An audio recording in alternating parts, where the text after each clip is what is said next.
should be Rete.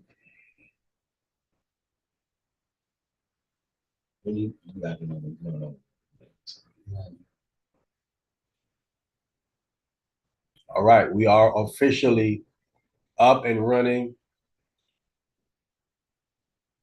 We're live on the Facebook and on the YouTube and on the club deck. As usual, you know how we start out? Questions.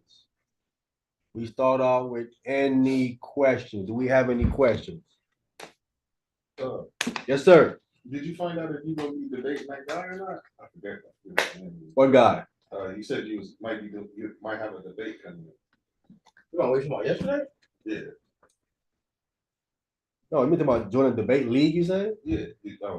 Oh, the debate league. It's not scheduled yet? No. Oh, They put it together right now. Did you ever talk to the guy before? Yeah, I spoke to him. Okay. Yeah, I spoke to him. Yeah, I'm going to join. He said, Okay, they're getting ready for, where we at? April, June. Okay. They'll start in June. Okay.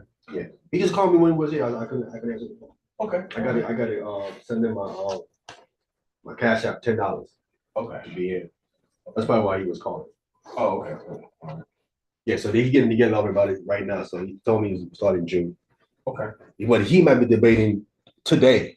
Oh. I think either having a prelim with this sister, I think Neftali, if he gonna debate her with is the Canaanites white people.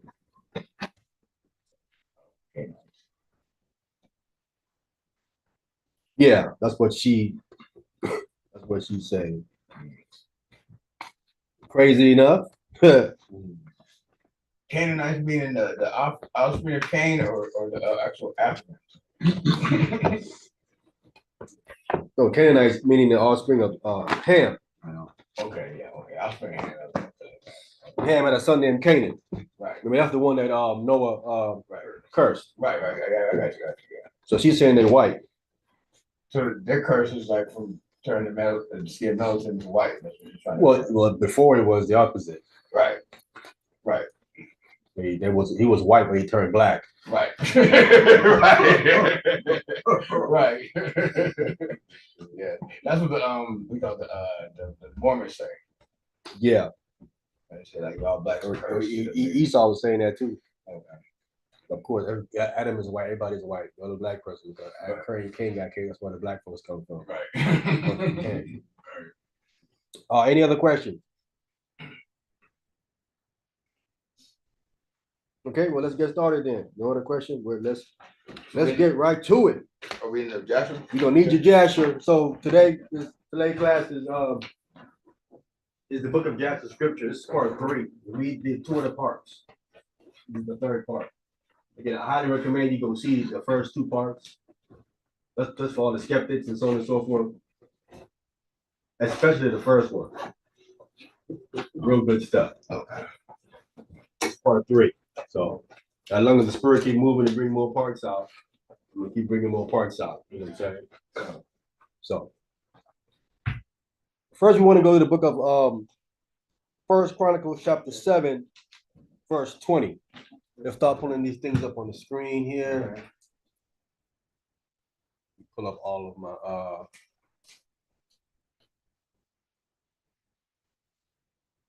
everybody can see. Pull them all up. Have my Masoretic up. First Chronicles chapter 7 is right. Yeah, I should. Yeah, First Chronicles chapter 7. We'll start at verse 20. Okay. Got it. Put your King James up.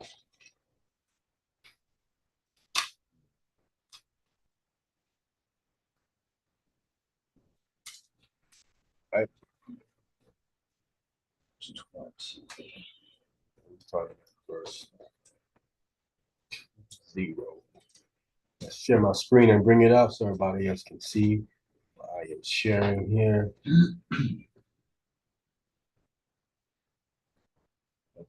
Should be popping up any minute now.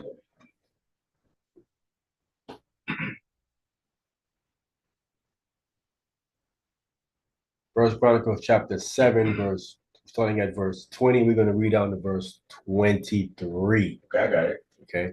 Let me highlight it so they can see it. Let me see, can I get it bigger? Give me a little bit of it. No, it's big enough for the people. That's good. That's good. Yeah, that's good. It should be big enough right here. And highlight what we're reading is here.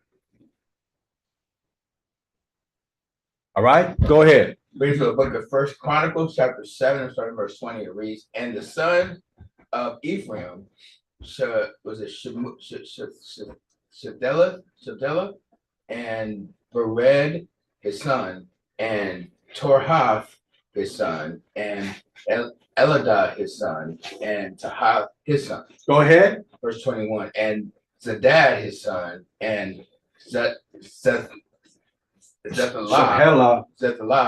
his son, and Ezar his son, and Elad his son, Elid his son, whom the men of Gath that were born in that land slew, because they came down to take away the cattle. Right, so we have it right here in our Bible, whom the men of Gath that were born in that land slew because they came down to take away their land. Go ahead. Verse 22. And Ephraim, their father, murmured many days. Mourned many days, for his brethren came to comfort him. Go ahead. And verse 23. And when he went into his wife, and she conceived and bare a son, he called his name Beriah, because it went evil with his house. It went evil with his house. Now we're gonna read this. See, where is this backstory found at? Not in the Bible. We're gonna read in the book of Jasher. Okay. Right? But I want to read the last verse. Remember, I told you I found He-Man's sister? She right here. We read verse 24. Verse 24. Yeah. And his daughter was Shira, who built Beth Haran, the nether, bottom. Go ahead. and the upper, and as in Sharia. Right. So we see that this sister right here got money. She built in the city and went and sparked Right. on her. That's He-Man's sister right here. Is that He-Man's sister? Shira? Oh, that's what you were trying to say. He-Man's sister. I was like, dude, lost me. It was spelled different though. Yeah, that's her though. That's her. That's Shira, isn't it? That's her. Oh, I was crazy. What That's is I had like He-Man Shira. That's right. I think He-Man is in here too. There's a guy named He-Man in here. Yeah. Yeah, one of the names is He-Man. Okay. That's his sister right there, Shira. Okay. When I saw it in the other Bible I have, it's spelled Sheerah. Oh wow. They just took one of the E out, Right. Took the H off. Right. But this is even better. That's definitely her, Shira, right there. I'm just saying that's where they go steal these names from in these cartoons. Yeah. You know what I'm saying? Yeah.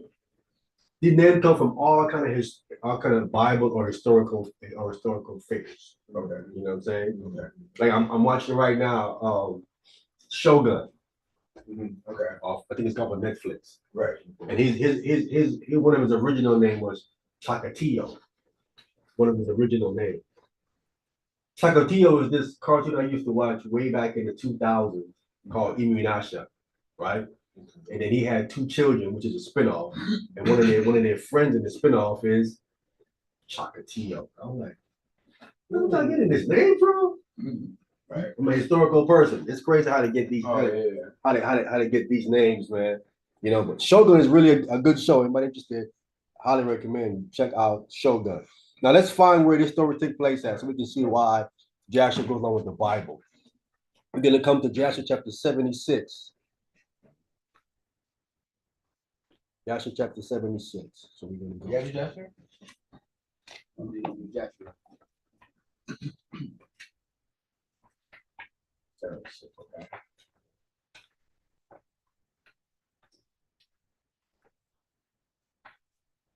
I want to just quickly, briefly read what we read in the Bible. Then I want to read the whole chapter. All right. But let's briefly read what we read. So we read that. I want to read the part where it talks about. Let me get right to it.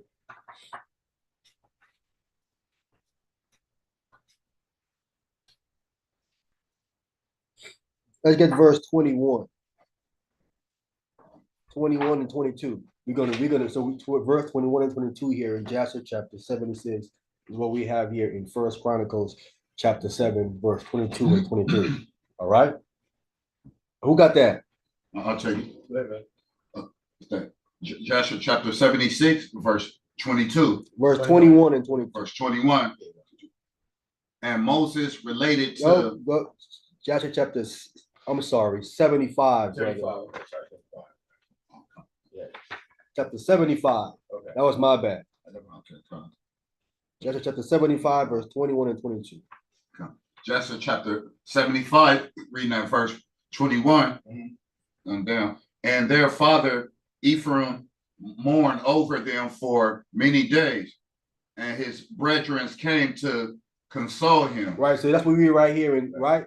Yeah. Exact same thing we read right here. Yes. All right, go ahead. 22. And he came unto his wife, and she bore a son, and he called his name Beriah, for she was unfortunate in his house. We read that right here too as well, verse 23, right? Right. We see both of this. So I'm mirroring what we have from the Bible in Jasher. But the Bible don't give you the backstory of why he was mourning. All we know that they died from the men of Gath and he mourned. Now we're going to get the complete story of what actually happened here. There's another reason why you need Jasher. We're going to jump up to verse 1. Only 75? Yes, chapter 75, verse 1.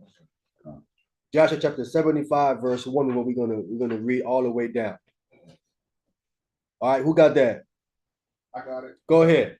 I'm gonna read loud for the microphones because I don't know if they're both working or just one of them. Jasher chapter 75 from the top. I at that time in the 180th. Wait, I there? That's one. That's one. Yeah. One. Jasher from the top. Okay. At that time, in the 180th year of the Israelites going down into Egypt, there went forth from Egypt valiant men, 30,000 on foot from the children of Israel, who were all of the tribe of Joseph, of the children of Ephraim, the son of Joseph. So we see clearly these are Ephraimites, but they're from the tribe of Joseph, right? Or one of the tribes of Joseph, because he had 2 tribes. All right. Go ahead.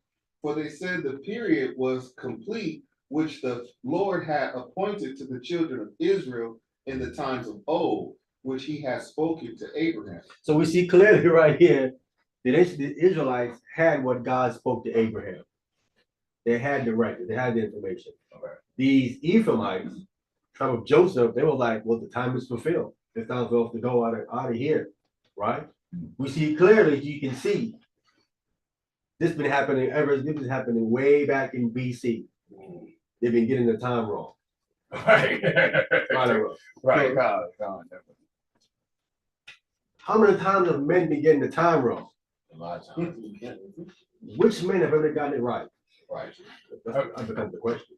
Sean. Which men ever got the time correct? None. I ain't found one yet. Yeah. The question don't even know the time. Huh? The question don't I don't even know the time is right. All right. But if he not. These men are in Egypt and they say the time has come and the time has not came.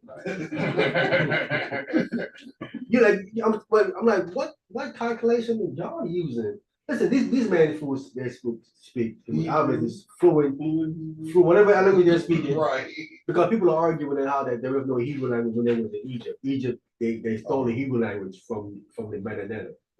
This is what they're trying to say, which is down. Okay. Oh. All languages. According to their logic, it doesn't make no sense. How was Abraham called the Hebrew before they went into Egypt? There, we speaking Mennonite. Is that what Abraham was speaking?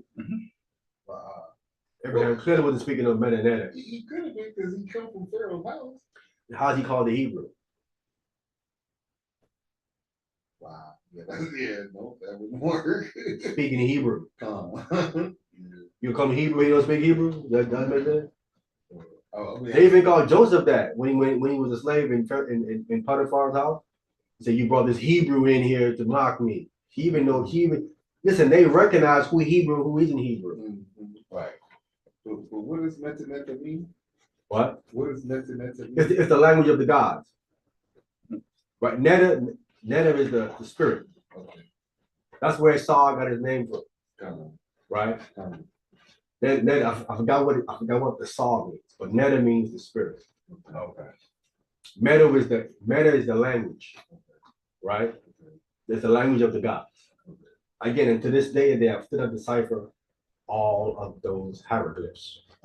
Right. There's about 122, 130 something of them. They have not figured out what all of them mean. Yes, sir. So in a sense, you could say that Moses spoke the language of the gods.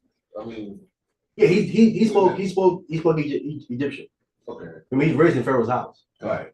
So he was able to speak English, but he also was speaking the language of the Hebrews. He's bilingual. Right. Clearly.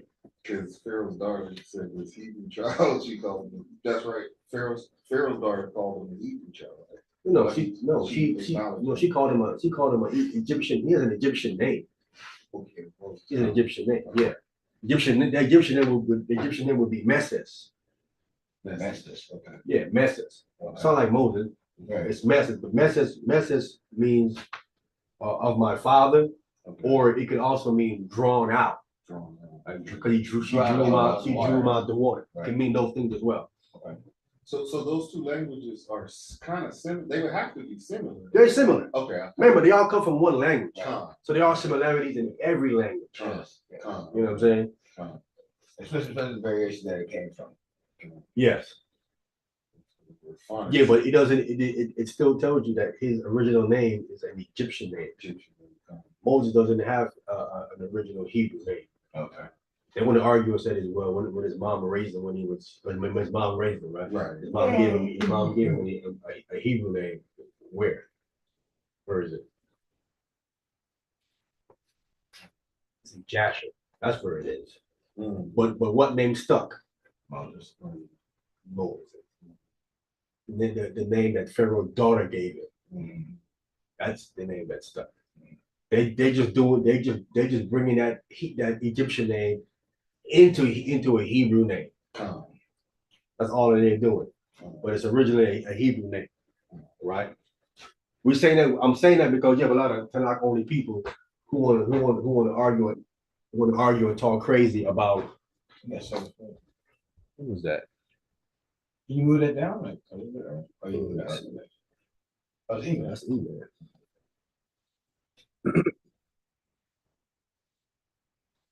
Let me. Oh, you want to put the Jasher up there? Yeah. Oh, yeah. The Jasher. If I can remember where it is. Somewhere, right? It's right there. I passed it up? Yeah, right there. Yeah, I need to use that because like when I'm at home, like I have the PDF one. So when you got to be going like to different, like I'm using this, so like you say like 76, I gotta always scroll it, whatever. That's actually a better. Oh, I'm after sharing. Let me just make sure. I think you're sharing. Yeah, I'm still sharing. Yeah, I gotta. If you could send, you gotta send me the link. Yes, yeah, I can send it. Shabbat shalom, E-man. Long. Shabbat shalom, Michael. Shabbat shalom, man. Yeah, so Shabbat shalom, brothers. Right. We're in Jasher chapter 75, verse 1. So yeah, I'm saying that because a lot of the Tanakh only brothers and sisters, they want to make mockery of the names in the New Testament, right? Mark, Luke, you know what I'm saying? They say those are not Hebrew names. Timothy, those ain't Hebrew names. I'm saying it. They would say derogatory to make fun of a joke of it. Right. You know what I'm saying? Right. But when you bring up that Moses didn't have a Hebrew name, they didn't get quiet. You know what I'm saying? Moses had a Hebrew name. You want to argue that point? Right. Right. So that goes out. That argument goes out the window. All right, let's go back here and read. Let's read it just from the top again, so we have it up on the screen, so they can really see what we're talking about it. Again, if anybody got any questions at any point, you can stop me. You can do the questions. All right. All right, go ahead. Jasher chapter 75 from the top. At that time, in the 180th year of the Israelites going down into Egypt, there went forth from Egypt valiant men, 30,000 on foot from the children of Israel, who were all of the tribe of Joseph, of the children of Ephraim, the son of Joseph. All right. So we see it, but the text is telling us it was in the 180th year. Right. So they've been down the 180th year at this point. Mhm. So I don't know how these guys are calculating things. You know what I'm saying? So it was the 180th year we was in Egypt. All right, go ahead. For they said the period was complete, which the Lord had appointed to the children of Israel in the times of old, which he had spoken to Abraham. Right. So the Most High told Abraham, they have it in about 400 years. Right. You know what I'm saying? Mhm. But again, I did a video where it isn't 400. It's 144. Right. It's 144. That's what it literally said. All right. 144. Right. Well, it said 104s. Right. It's 104s. 102. Well, 104, yeah. Or four. How you say 100? Five. All right. How you say 4? Say, Arbai. Arbai. Arabiah. Right. Right. Right. So you say, Ma'at Arbai. Right. Arabah. So I'm saying, how do you get 400 out of Ma'af Arabiah? How do you get 400? Arabiah will be, It would be, it's plural, it's 4s. right, I got you, yeah. Right. Oh, okay. So you say, We're not saying Asherah Arabiah, right? Or Arabiah Asherah. Come, right, That's 40. come. Right. It's Arabiah. We're making the 4s plural. Right. So that's what it says. It says Ma'af Arabiah. It's Right. 4s. right, fours, right. All right, so that means 4D, right? Huh? That means 4D. What do you mean 40? You say Arbai, that way you put the 40 though, right? That's 4s. I know, right, 4, but I'm saying like we would like, that's another way of saying 40 though, right? No, 4s is Asherah or Arabiah Asherah. Right? So that was 14. 14. No, Arabayam. Right, Arbai Young would be 4D, right? 40. Yeah, no, Right. you're correct. Okay, No, you're correct. Make sure, okay. You're correct. Okay. But the same way they're saying 4s. How would you get 44 though? You know, say you have 4, you need 40. 4s is 1, 2. 2 4s is what? No, 2 4s is not 44. 2 4s is 80. I mean, 2 4s is 8. 2, right. Right. If I have 100 in front of it, right? Okay. And then it says 4s afterwards. That's what it's confusing. Right. So how do you get 400 out of 100 4s? I get 400 out of 100 4s. Well, I mean, you would actually translate it as like whatever it's if it's 100 4s, you say it's 400. Right? That's how you would do a mistranslation. 100 4s? You say say 100. No, I'm saying 104 104 could be 400. Could be. Okay, you're saying 104 times, Right, right? 104 times. Yes. But I'm not saying 104. I'm saying 104s. Right. The 100 is singular, but the 4 is plural. 4 is 4, so it'd be 180. No. That's either 108, Yeah, 108, right? 108. 144, 2 4s after the 100. That's 4s. The 2 4s there, 140. or 140. Right. Either one. Yeah. Those are the ones, right? I got you. So now, which math there fits how long they were in Egypt? Because that's what he's saying. How long they're going to be in Egypt? Well, this is 108 and 180. This already 180, so that kills the 140 right and 108. Right. I'm with you. So what's left? All we left is 144 or 400. They're saying it's 400. But I mean, it's 180 right here. So I mean, we're not counting 180 or no. Say again? Oh, 100. We get 180. Yeah, because it's 180 right here. That's what it says. That's 180. Right. Yeah. Because you said the 144 is less than the 400 stuff. You include the 180.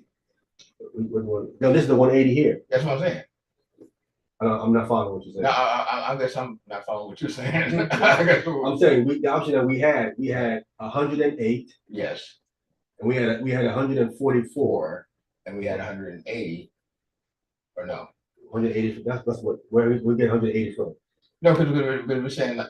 From the one fours. Oh yeah, 108, 108. It's not 180, it's 108. 108. Oh, you got you. 108, 144, or they say it's 400. Okay. Oh yeah, right. Or it's 400. Or 40. You said 42 or no? It's 40. It'll be 40. Because like our biome is 40, right? Oh, I'm 40. Yeah, 140. Okay. You're correct. No, you're correct. Okay. All right. So the 108 is gone. 108 is gone, right? Okay. Right. The 144 would be gone as well. Right. 180. 180 years, and then there is a 400. There's 180. Right. Okay. You said that our biome, Our biome, which is 40. 40. But it's fours. Fours, right? That's what I'm saying. It's fours. Right. So we want to recognize, we want to understand what this forward is. Yeah, I'm saying it's 144, but 144 depending where you start your count from. Okay, that makes sense. I'm with you. All right. Right? Yeah. It's where you start your count from because we have Jasher gives you a date of 210. Right. The Bible gives you a date of 430. Right? Yeah. So we have 2 dates, one from Jasher and one from the Bible. Right. But it all depending on where you start your count from, you can get 200 and you can get 210, right? Or you can get 430. Okay. It's either one of the two. Okay. I'm getting 144 because I'm starting my count after Joseph dies. Okay. Because when he's alive, they're not in captivity. Are they in captivity when Joseph is alive? No. No, they're not. They're not captive. No, after he died, that's when they come to captivity. Right. So if you count from when he died, right, you count straight out. 144. It's 144, and it comes straight out. Okay. Now, if you're starting your count from when Abraham comes in the land when he's 75 years old, you're obviously gonna get all the way. You're gonna get 430. Okay. From that count. If you count it from if you start counting a little bit later, from around Isaac's time, when he was born, you're gonna come around somewhere around 210 again. You know what I'm saying? Oh, okay. That's what you're saying. But it depends on where you start your your count. start your count from. You know what I'm saying? I'm with you. It varies in different. Okay. But anyway, so here there is 100 and because Jasher gives us 210. So at this point in the timeline in Jasher, it's 180. Okay. Right? Okay. I'm with you. But yeah, this isn't starting the count from when Joseph died, because this clearly says right here from going down into Egypt. Right. When he went down, Joseph was still alive. He was alive for another 70 years or 71 years. Okay. So this is minus 71 or 70 71 years. Gotcha. Right. So now still bring me back into my 144, like I was saying. Oh, gotcha. If you were to subtract 70 years from Right. this, Right. right? Yeah. Gotcha. So we Pacific, this is when they went down. I'll start my count from when Joseph died. So we be clear. Got it. All right? Go ahead. And these, verse 3, and these men girded themselves, and they put each man his sword at his side, and every man his armor upon him, and they trusted to their strength, and they went out together from Egypt with a mighty hand. So they didn't trust in the Most High. They wouldn't have trusted in their own strength. Now, they're down there. Who did they consult to corroborate with this? They got time to go out. They didn't say that they corroborate with Noah. No. You should at least go. You should go corroborate with the people who were before you, because Ephraim, they just added to the nation, right? You have Levi, Judah, Reuben, Issachar, all the other tribes there before y'all. You know what I'm saying? They're not saying it's the time. How you come on late? Johnny come lately, saying it's the time. Huh? Oh, nothing. Yeah, you can't. You should at least go. You should at least go talk to Levi. Come. You would think you would Right. go talk to him. You know what I'm saying? He would know. Come. Or one of the other tribes, right? But as the text tells us, they're trusting to their own strength. What the Bible said about doing that. You don't do that, right? Go ahead. Verse 4. But they brought no provisions for the road, only silver and gold, not even bread for that day did they bring in their hands, for they thought of getting their provision for pay from the Philistines, and if not, they would take it by force. Yeah. That's when you know God ain't with you. You ain't even provide no bread. Right. You can't eat silver and gold. Right. It's not food. Right. You said, I got money to buy it. I can buy the bread with my silver and gold. You know what I'm saying? If not, I want to take it. Why not bring it with you? You have silver, gold, and bread. Right? You don't have to buy nor take it. Right. If you bring it with you. But that's what it takes it. They trust their own strength. They say, no, we never no bread. We good. We got gold and we got money. We'll take it if we have to. Right? Go ahead. 5. And these men were very mighty and valiant men. One man could pursue 1,000, and two could rout 10,000. So they thrusted to their strength and went together as they were. Right. So these are valiant men. Again, it's a big difference than men today than men in the biblical time. I'm just want to be clear. Right. Men in biblical times fighting lions and bears, bro. Right. They strong. Right. Because they eating right. And the earth is more stronger with the food they eat. Right. Yeah. Not like it is today. That'd be probably potatoes at that time. A whole lot of fruits and vegetables, but the most I said we do really all that other stuff. Go ahead. Verse 6. And they directed their course towards the land of Gath, and they went down and found the shepherds of Gath feeding the cattle of the children of Gath. Go ahead. And they said to the shepherd, give us some of the sheep for pay, that we might eat, for we are hungry, for we have eaten no bread this day. Yeah, so they went down and they're hungry, traveling again with no work. Now, as you can see right here, they offer the sheep for pay. They want to buy some sheep from these men. They're hungry, nothing to eat. Go ahead. And the shepherd said, are they our sheep or cattle that we should give them to you even for pay?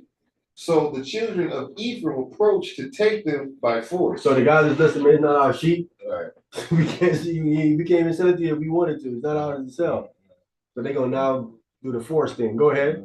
And the shepherds of Gath shouted over them that their city was heard at a distance. So all the children of Gath went out to them. Go ahead. And when the children of Gath saw the evil doing of the children of Ephraim, they returned and assembled the men of Gath, and they put on each man his armor and came forth to the children of Ephraim for battle. Go ahead. And they engaged with them in the valley of Gath, and the battle was severe. Yeah. And they smote from each other a great many on that day. So both sides are losing men. Both sides taking losses. Go ahead. And on the second day, the children of Gath sent to all the cities of the Philistines that they should come to their help, saying, come up unto us and help us, that we may smite the children of Ephraim who have come forth from Egypt to take our cattle, and to fight against us without cause. Go ahead. Now the souls of the children of Ephraim were exhausted with hunger and thirst, for they had eaten no bread for 3 days. Oof. It's tough. Yeah, you ain't getting into no battle. You ain't ate in 3 days. You Right.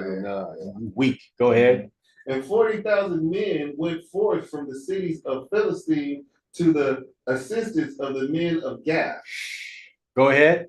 And these men were engaged in battle with the children of Ephraim, and the Lord delivered the children of Ephraim into the hands of the So Philistines. there you have it.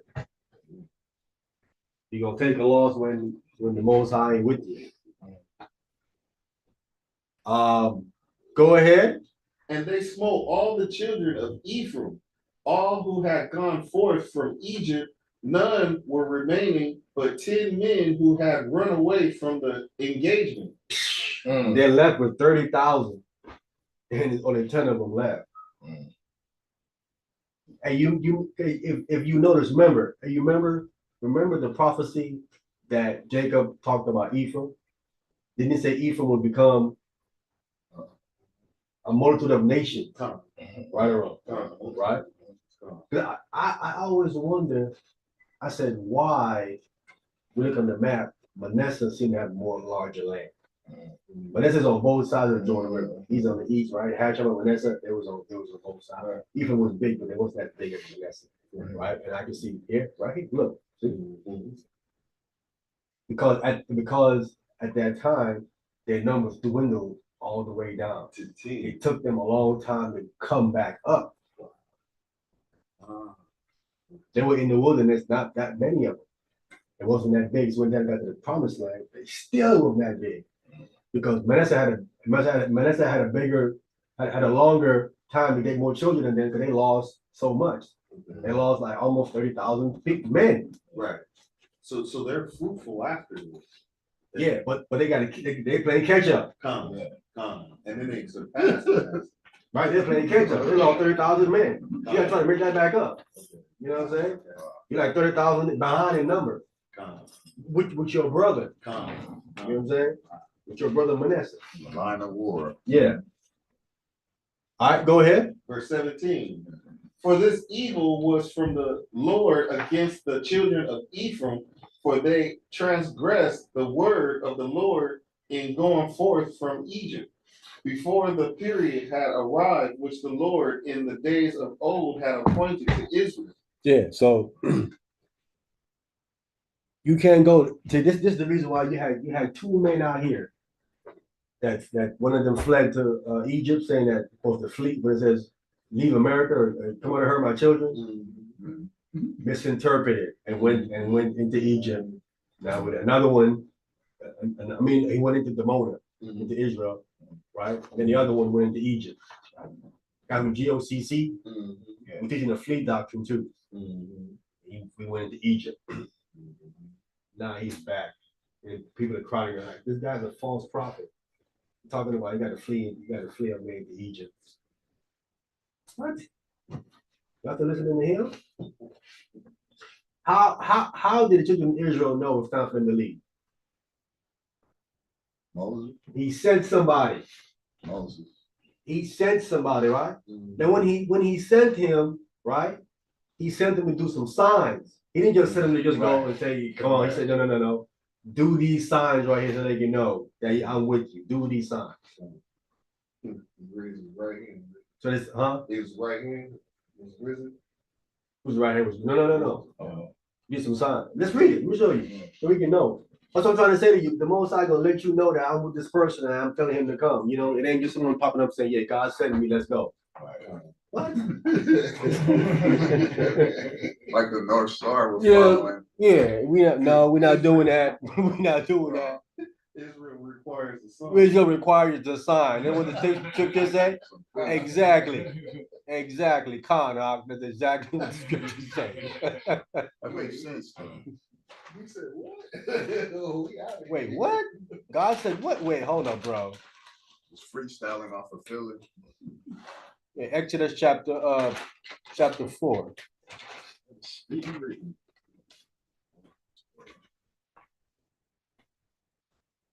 Bible.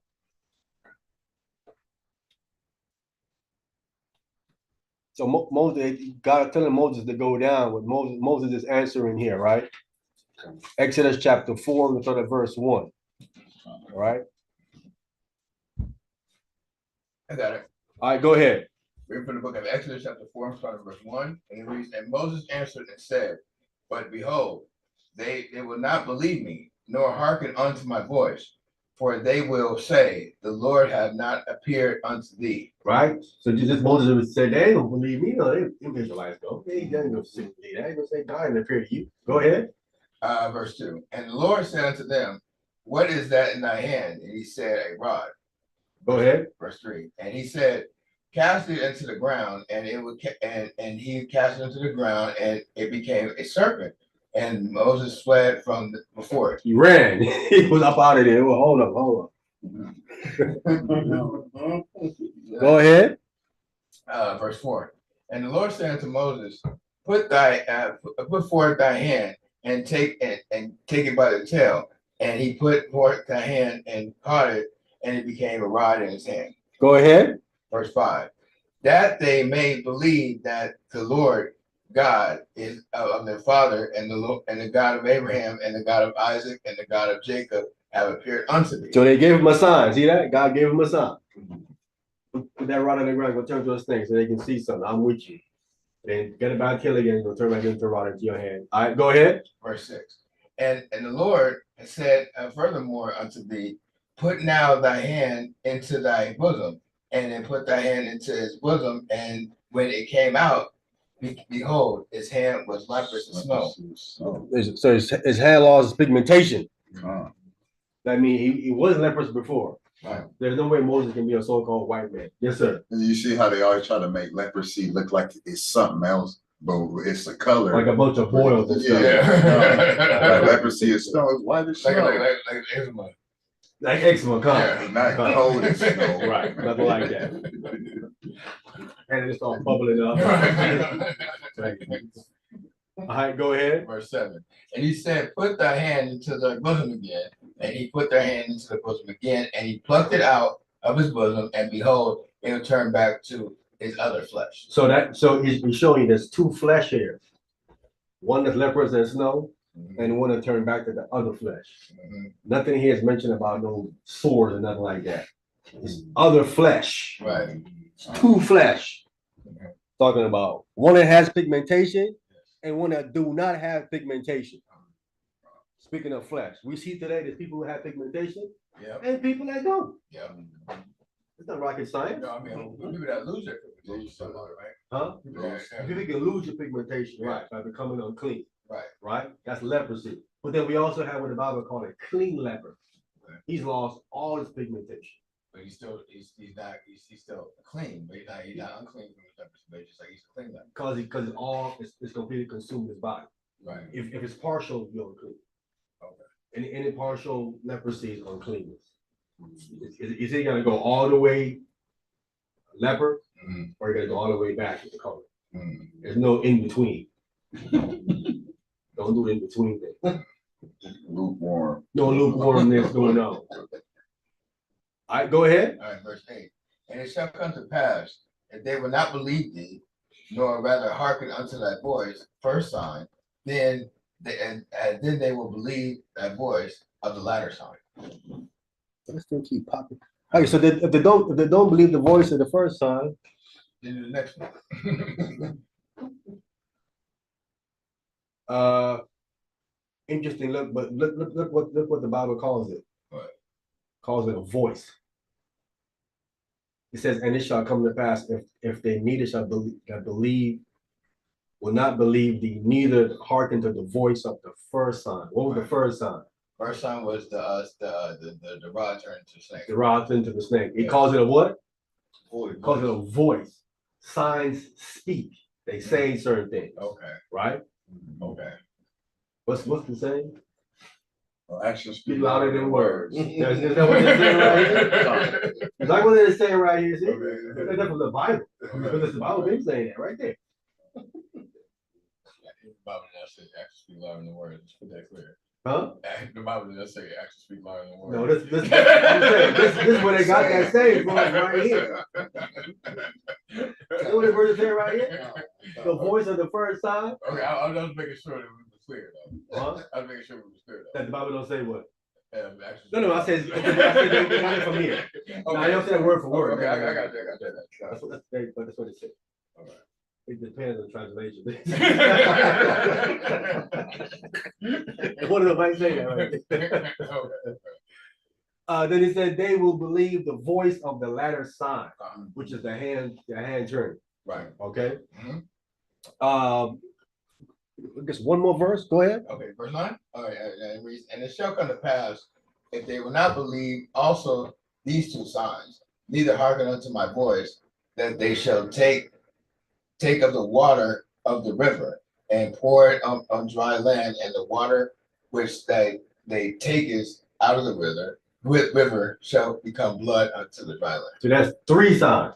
Yes. Gonna be the first 2. I got a third one for you. You know what I'm saying? And it's like this is the dagger right here. What that means to me, if anybody coming there, God send them. I need 3 signs, bro. Mhm. You got 3 signs with you? And 1 ain't gonna do it. All right, 2 need it. I need 3. Yes, 3 signs. The Israelite require a sign. As a matter of fact, we require not a sign, we require 3 signs. Multiple signs. Multiple signs. There you go. Before we go believe in you, right? And we know Israelites in the world, their first thing going to be what? Who knows the first thing they're going to ask for? What they want to see? Prove it. By doing what? A song. Showing the song. What sign? The first thing they're going to say, what the lottery numbers are.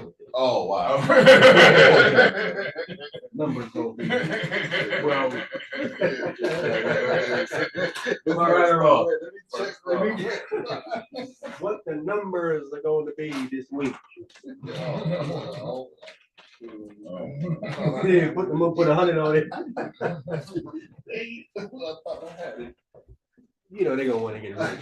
They're money hungry. Give it That's up. the sign they want to see. Listen, they're only gonna believe when they get rich. Ain't nothing small. Turn your hand and they're gonna say that's some kind of trickery. Turn your hand white back. Yeah, I don't believe that one right there. You give a couple, yeah, you can be doing some trick with your hand. But the numbers is that different. You can do that. No, now we're talking about something. All right, let's go back to Jasher. Okay. So we see when a man come, God give them signs and different things for them to listen to. All right. To say numbers don't lie. Numbers don't lie. See, there you go. There you go, Tony. See, that's it right there. Men lie, women lie. Numbers don't. Numbers do lie when you manipulate them. Still don't lie. Numbers show you manipulated. That's what the numbers don't show. You gonna say the numbers say that they don't. That's how you. The numbers gonna say you manipulated them. What they're gonna show. Numbers don't lie. They can't. No, they don't lie. Hey, do numbers speak? They do, yeah. See. But you can So say now, so do they lie when they speak? the person that tells them to, they say this as of They're telling the numbers to speak. No, not the numbers to speak, but the person that's relaying the numbers. Yeah, but I'm They saying, can be able to mislead you what the numbers actually yeah, but saying. if the numbers are speaking themselves, what are they saying? I don't know. The truth. The truth. Men lie, women lie. Numbers don't. $1 million. Oh The numbers are going to say he manipulated it. He did this and did this and did this. The numbers going to tell you what actually happened. What they're going to do. They're never going to sit up there and say, "No, it's 10 when it's 9." This Numbers math are is going to off. say that. This math is off. It's going to say that yeah, something was wrong. Go back and listen to it. Yeah. Listen, but this is how detectives find discrepancy if we get caught. They go into the math. Listen, you can try all you want to hit the numbers. They're gonna find where you twisted the numbers up at. They're gonna find it. And you're gonna go to jail. What's gonna happen to you? All right, let's go back to Jasher chapter 75. We left off at It's still 75. we 75. I'm thinking the verse we left off at. No, I had 10. No, we're farther than that. I think we're in 18, I think, if I remember correctly. I think 18. Yeah. Right. We just read where they The Lord, yeah, did it because they trans. Yeah, verse 17. So we in verse 17. Yeah. Go ahead. Jasher chapter 76, verse 17. 75. 75, verse 17. Mhm. For this evil was from the Lord against the children of Ephraim, for they transgressed the word of the Lord in going forth from Egypt before the period had arrived, which the Lord in the days of old had appointed to Israel. Right. So I mean, if you making moves before the Lord says it's time for you to move it, it's termed that you are transgressing the word of the Lord. So when that guy went into Demona, it's transgressing the word of the Lord. When that guy went over to Egypt, like GOCC leader Rakah, but he back in the States again. He couldn't survive out there in Egypt. He had to come back to North America. He was transgressing the word of the Lord. Now I wanted to show you that if y'all saw this passage that they had this year, dude trying to sing. You think you're R&B singing? Rakah. You mean do GOCC? Yeah. He trying to sing. Google it. Wait, I don't want to show it right now. Wait. He had a ability to sing, doesn't he? It depends who Oh, you ask. that's no. It depends who you ask. That's no. You ask I'm asking you. No, he can't sing. He can't sing. You sound like a chipmunk. Dude can't sing. Dude can't sing. He can't even read the Bible. Yeah. I'm gonna play later on. I'm gonna play later on. I'm trying to sing. He can't sing. He needs a coach. It was horrible. He needs a lot of work. Not bad though. No harmony. Huh? No harmony. No, he know what he was doing. He tried to sing in pause. That's not how you do that. I don't think it's bad as you say. When I play, you gonna see. So you suffering. Stay tuned. I'm gonna play. All right, go ahead. Verse 18. And of the Philistines also there fell a great many, about 20,000 men, and their brethren carried them and buried them in their cities. Which is a good thing because usually many times when you go to battle like here, bodies are left on the field for the animals to eat. What? You know that? If your own way don't come grab you and go bury you, the animals for the half of the vultures, man, they're gonna eat. They're gonna be all over you. That lions, you know what I'm saying, tigers, they're gonna be all over you. They'll eat you up. Yeah, you're gonna be. People tell people in wars, and man, listen, I'm gonna leave you out here for animal food. I'm gonna go back home. It's gonna be animal food if I mess around. That means that nobody gonna bury you. The animals gonna eat you up. All right, go ahead. Verse 19.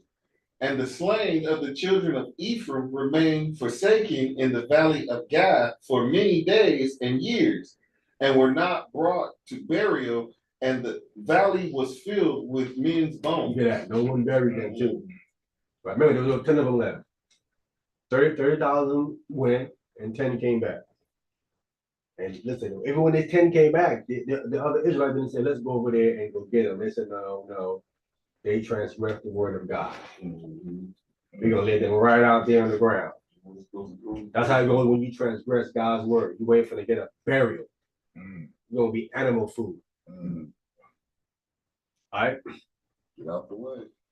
Go ahead. Verse 20. And the men who had escaped from the battle came to Egypt and told all the children of Israel all that had befallen them. Go ahead. And their father Ephraim mourned over them for many days, and his brother came to console him. And he came unto his wife, and she bare a son, and he called his name Beriah, for she was unfortunate in his house. That's what I was reading. That's what we was reading. Yeah, let's go back and read it right so we can show where we get this from. This one that's the backstory, right? Was that in Exodus? No, we're in the book of First Chronicles, chapter 7. We just getting the backstory of what we read in First Chronicles, chapter 7. Right, First Chronicles. That's where we started. This is where we started from, just to give people an update. And we started at verse, I think it was 20. Okay, I got that. I just read it again. Now we got the backstory. Just read it in the Bible once more. Okay, so read the book of First Chronicles chapter 7, verse 20, sorry, verse 20, and it reads, and the sons of Ephraim, Shedulah, and Bered, his son, and Tahath, his son, and Eladah, his son, and Tahath, his sons, and Sadath, his son, and Shedulah, his son, and Izar, and Elad, whom the sons of Gath that have born that led slew, because they came down to take away their cattle. Right? This we read it in Jasher. Lines up perfectly, right? Go ahead. Verse 22. And Ephraim, their father, mourned many days, and his brethren became to comfort him. And his brethren came, right? So that would be Manasseh and the rest of the other Israelites, right? Judah, Gad, Benjamin, Levi, the other Reuben, Khan. Go ahead. Verse 23. And when they went into his wife, and she conceived and bare a son, and he called his name Beriah, because it went evil in his house. Right. So we read verse 22 and 23 verbatim out of the book of Jasher, right? Then we got the backstory of why he was mourning. So we see clearly again, Jasher is scripture.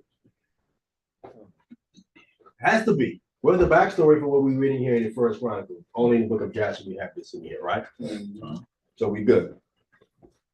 All right, so from there, I want to come to the book of Joshua. Again, y'all contended for that guy singing. Pull him up, sing. Can't sing. I don't know what he's singing. But he sound better than Andre Ware? No. He didn't sound better than him? Because y'all thought he was bad, so he must be really bad, man. Yeah, he's horrible. It's more so accommodating than singing, you know.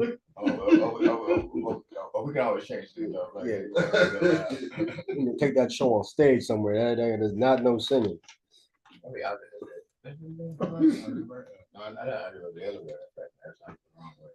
Yeah, Joshua chapter 24, we're looking for, and starting at verse 19. You said chapter 4? 24. 24, sorry. Joshua chapter 24, and we're gonna throw the verse. Let's get some background. We're getting a little background because I really want like verse 24, 25, but I think we need a little bit of background before we get there. Salakia, I got two brothers that's finna try to log on, okay? Yes, sir. Could you take it slow for them? Well, not take it slow, but you know what I'm saying. Could you make sure you put it on the screen for them to see? And my little brother Vinny, I'm gonna have to get him a Bible. I'm gonna get him a Bible tomorrow. Come.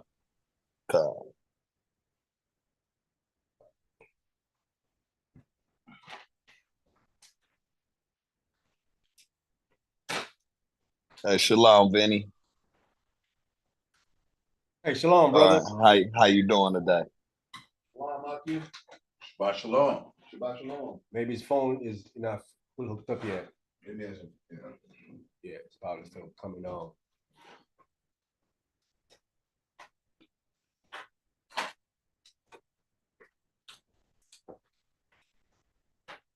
Let me take a look and see.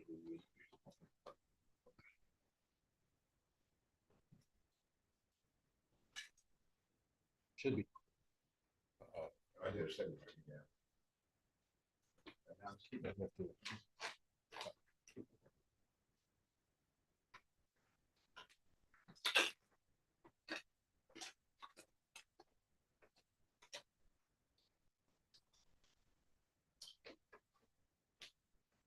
Okay, all right. Shalom, brother. That just came on. Shalom, brother. That just came on. Shalom. Shalom. Shalom, Yahowski. Shalom. All right, so we in the book of Joshua, chapter 24, starting at verse 19. Joshua chapter 24 and verse 19 is where we're starting from. All right. Okay, who got that? Go ahead. Joshua chapter 24, verse 19. And Joshua said unto the people, ye cannot serve the Lord, for he is an holy God. He is a jealous God. He will not forgive your transgression nor your sin. Right. Let's be clear. All right. The Most High is a sacred, separate God, holy, jealous. You don't like you worship another God if you worshiping Him. It's Him or nobody else. That's what it is. It's Him and nobody else. It ain't Him and somebody else. Just Him alone. And He ain't going to forgive your transgression or your sin. Right. Once you're in a covenant with Him, then you got to be Him. If you turn from the covenant, then He's going to do you harm. All right. Go ahead. Verse 20. If ye forsake the Lord and serve strange gods, then He will turn and do you hurt. Go ahead. And consume you. After that, He have done you good. Right. Let's be clear. So we just understand who we're dealing with. Right. Let's be clear who we're dealing with. We're not dealing with the old lovey-dovey God that loves everybody that's sitting on a cloud, pointing his finger down to someone touching it. You got to go roll with the Lord 100%. It's all or nothing with Him. You turn from Him, He's going to do you hurt, going to consume you, and He's not going to do you good. And Israel, we firsthand got this experience here from the Most High. Right. This is what we did. It's only in His mercy that we still here. Let's be clear. It's His mercy that we still here as Israelites. Let's be clear. All right, go ahead. Verse 21. And the people said unto Joshua, Nay, but we will serve the Lord. No, Joshua, we serving the Lord, bro. No, we heard you, but we serving the Lord. Go ahead.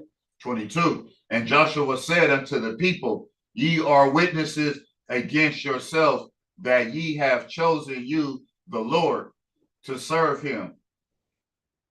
And they said, We are witnesses. We are witnesses against ourselves. Yeah, we said it. We don't do it. Right. So if we don't do it, then we're witnesses against ourselves. Go ahead. Verse 23. Now therefore put away, said he, the strange gods which are among you, and incline your heart unto the Lord God of Israel. Yeah, God keeps saying this over and over again. You know what I'm saying? Throughout. Even when it was coming out of Egypt, you had to tell them to get rid of them gods from among you. Yeah. Over and over again. Even Jacob told his two wives and the people with him, right? We saw it with Achan, he's trying to hide some of the Babylonian stuff. But even today, people are still trying to straddle in the fence. They want to try to put one foot in the truth, another foot in the world, and they're still dealing with this and that, and they have a problem, right? Keep telling them, right, yeah, get away from all that strange gods. Meaning, a God can be anything that you worship. People can worship people can worship money, right? So whatever God it is, and it's a strange God because it isn't the creator God. To get all that stuff that you worshiping other than the Most High away from you.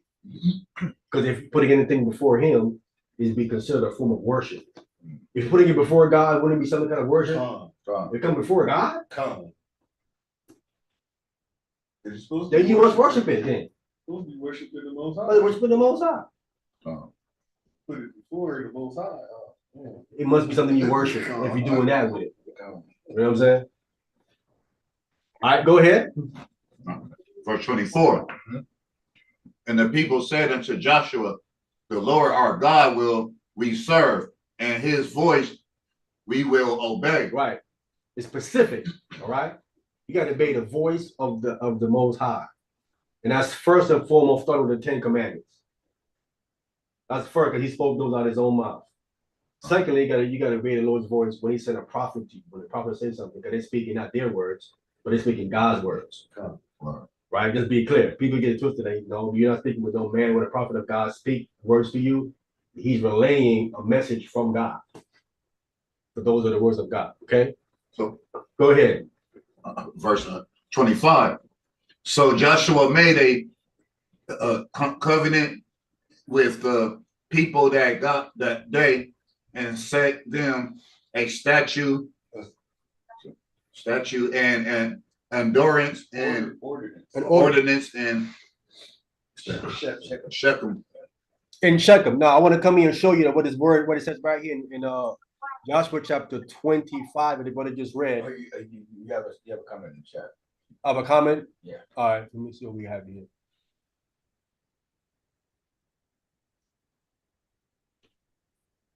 Yes, sir. Yes, sir, brother. You can definitely you can speak, brother, and say if he has a precept or a link or something, let me know. And yeah, you can definitely share it. All right. Or I can share it for you, whichever way you want to do it. You know, you can share it or I can share it for you. Again, if there's any questions, anybody can stop me anytime and ask a question, right? Just say excuse me or whatever you want to say, and I'll stop and I would address the question. Okay. Again, at any time, you can stop and ask a question. I want to come and show you what it says there. So Joshua made a covenant, what it actually says there for the word made. Okay. I'm gonna come to the Hebrew Masoretic text. I'm gonna pull it up. We're in the book of Joshua chapter 24. Say again? The word second. No, we're looking at the word made. Okay. Right? It says right here. So Joshua made right here. Okay. Let me highlight it. This is the Hebrew version of it right here. Okay. Made, and it has two words here, right? Okay. I'm gonna look up these words. We'll tell you what these words means right here. Okay. Look at this word made. So I clicked on the word made, Mm-hmm. and it says karaf. Karaf means to cut. So when you're making a covenant, you cut a covenant. You're not making a covenant like you put something together and forming something. When we talk about a covenant in the Bible, every covenant is cut, meaning something has to die. Blood got to be shed, right? So we see right here is karaf. He cut a covenant with them. So an animal had to die. Blood had to be shed. The covenant in the wilderness was the same thing too. He killed bulls. Cut a covenant. It becomes what is known as a blood covenant. A blood covenant stipulates that any party that breaks the covenants dies like the animal. Salaki, that would be like your Howard shot. That would be like Christ, right? Definitely. Christ, it tells you that Christ is blood of the covenant, meaning he was cut. He was killed. That's why he's pierced. Huh? Is that why he's pierced? Yes, yeah. But also he was killed. Right? He was cut. But specifically what he was part of when he was pierced. Yes. But he was done to renew a covenant. He wasn't making a brand new covenant. He was renewing a covenant that was broken. Because the covenant that was made with children of Israel is an everlasting covenant. All you can do to it is renew it. Cannot go nowhere. I mean, the covenant is the 10 Commandments. Where is that going? Nowhere. That ain't going nowhere. Those are the words of God. That ain't going nowhere. Again, and the Bible calls that food. Man shall not live by bread alone, but by every word that comes out of the mouth of God. Those are the 10 Commandments. That's food for your spirit. If that goes away, your spiritual food goes away. Your spirit gonna die. You gonna eat carnal bread, but your spirit's gonna die. You need food as well as carnal food. Salaki. Yes, sir. Why do so-called Christians get that confused with Mashiach then? Because they're covered under the spirit of him. They get that from Paul's writing. They misunderstand what Paul is saying in his writing. They think Paul is talking about written Torah when he isn't. He's speaking of oral Torah. I was just asking that. That's some of the brothers. Yeah, in Paul's writing, you can see Paul is talking about the law is done away with. He ain't speaking about the Mosaic written law. He's speaking of the oral law that these men came up with. That's been done away with. And that's man-made stuff. Again, for my Christian brothers and sisters who are listening, I do plenty of classes to explain to you what Paul is saying. I went through many of Paul's writings to show you what he's actually really saying. And he can't be saying what you're saying he's saying, because that wouldn't make no sense. If he's saying what you're saying he's saying, you might as well throw all his writings out. There's always a contradiction going in there. He's saying this over here, and he's saying that over there. There's a whole bunch of contradictions in his writings if he's saying what you're saying he's saying. And he can't be saying what you're saying he's saying, because he's going against the one that converted him, Christ. There's no way Paul is saying that. So we see the word for made in Joshua is the word cut. He cut a covenant. All right. I'm gonna go back. We gotta get back here in Joshua. All right. So we said that Joshua made, meaning Joshua cut a covenant with the people that day. And he said what statute and ordinance for them. So when you make a covenant, you got to have now some kind of stipulation of the covenant, right? When it was made in the wilderness with the Israelites, you have the 10 Commandments was given to them. When it was made here with Joshua made room, he gave stipulation, give them statutes, right, and ordinances to go along with it. Yes. When Christ renewed it, he brought it right back to what God originally made it. The laws in the Old Testament, the so-called Mosaic law. Right? Right. Renew that back again. That's what it was. I want to go ahead. Who was reading? 21. All right, can we read down the next verse? 24. I think you were 26, Tony. 26. Yes, sir.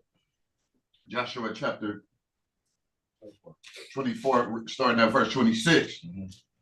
And Joshua wrote these words in the book of the laws of God, and took a great stone and set it up there under an oak that was by the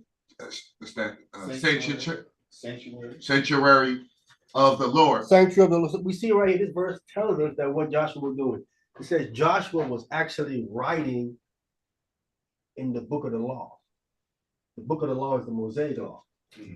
He's in there doing what? He's adding stuff to it. Right, so the book of the law was first be written obviously by Moses. Right? Obviously it wasn't done yet. Moses, he was adding to it. He's writing inside the same book. Joshua is. Oh, okay. Joshua's writing inside of the same book that Moses started to write. Written Torah. Right? Written Torah. Right? I'm just pointing out that the book of the law was not written by one man. Right. Two men was writing in that book so far that we have. Moses and Joshua. He's writing certain things in there too as well. Remember, Moses died. Yes, sir. Yes, ma'am. Someone background you saying? Yeah, somebody talking.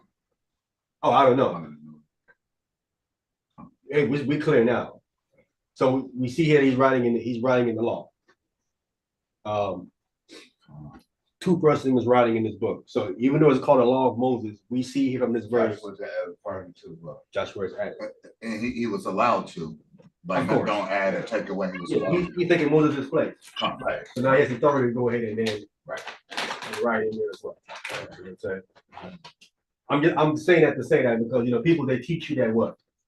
Moses. No, not Moses. They teach you that the first 5 books is Torah, right? But if Joshua is writing in there, that would make what also Torah?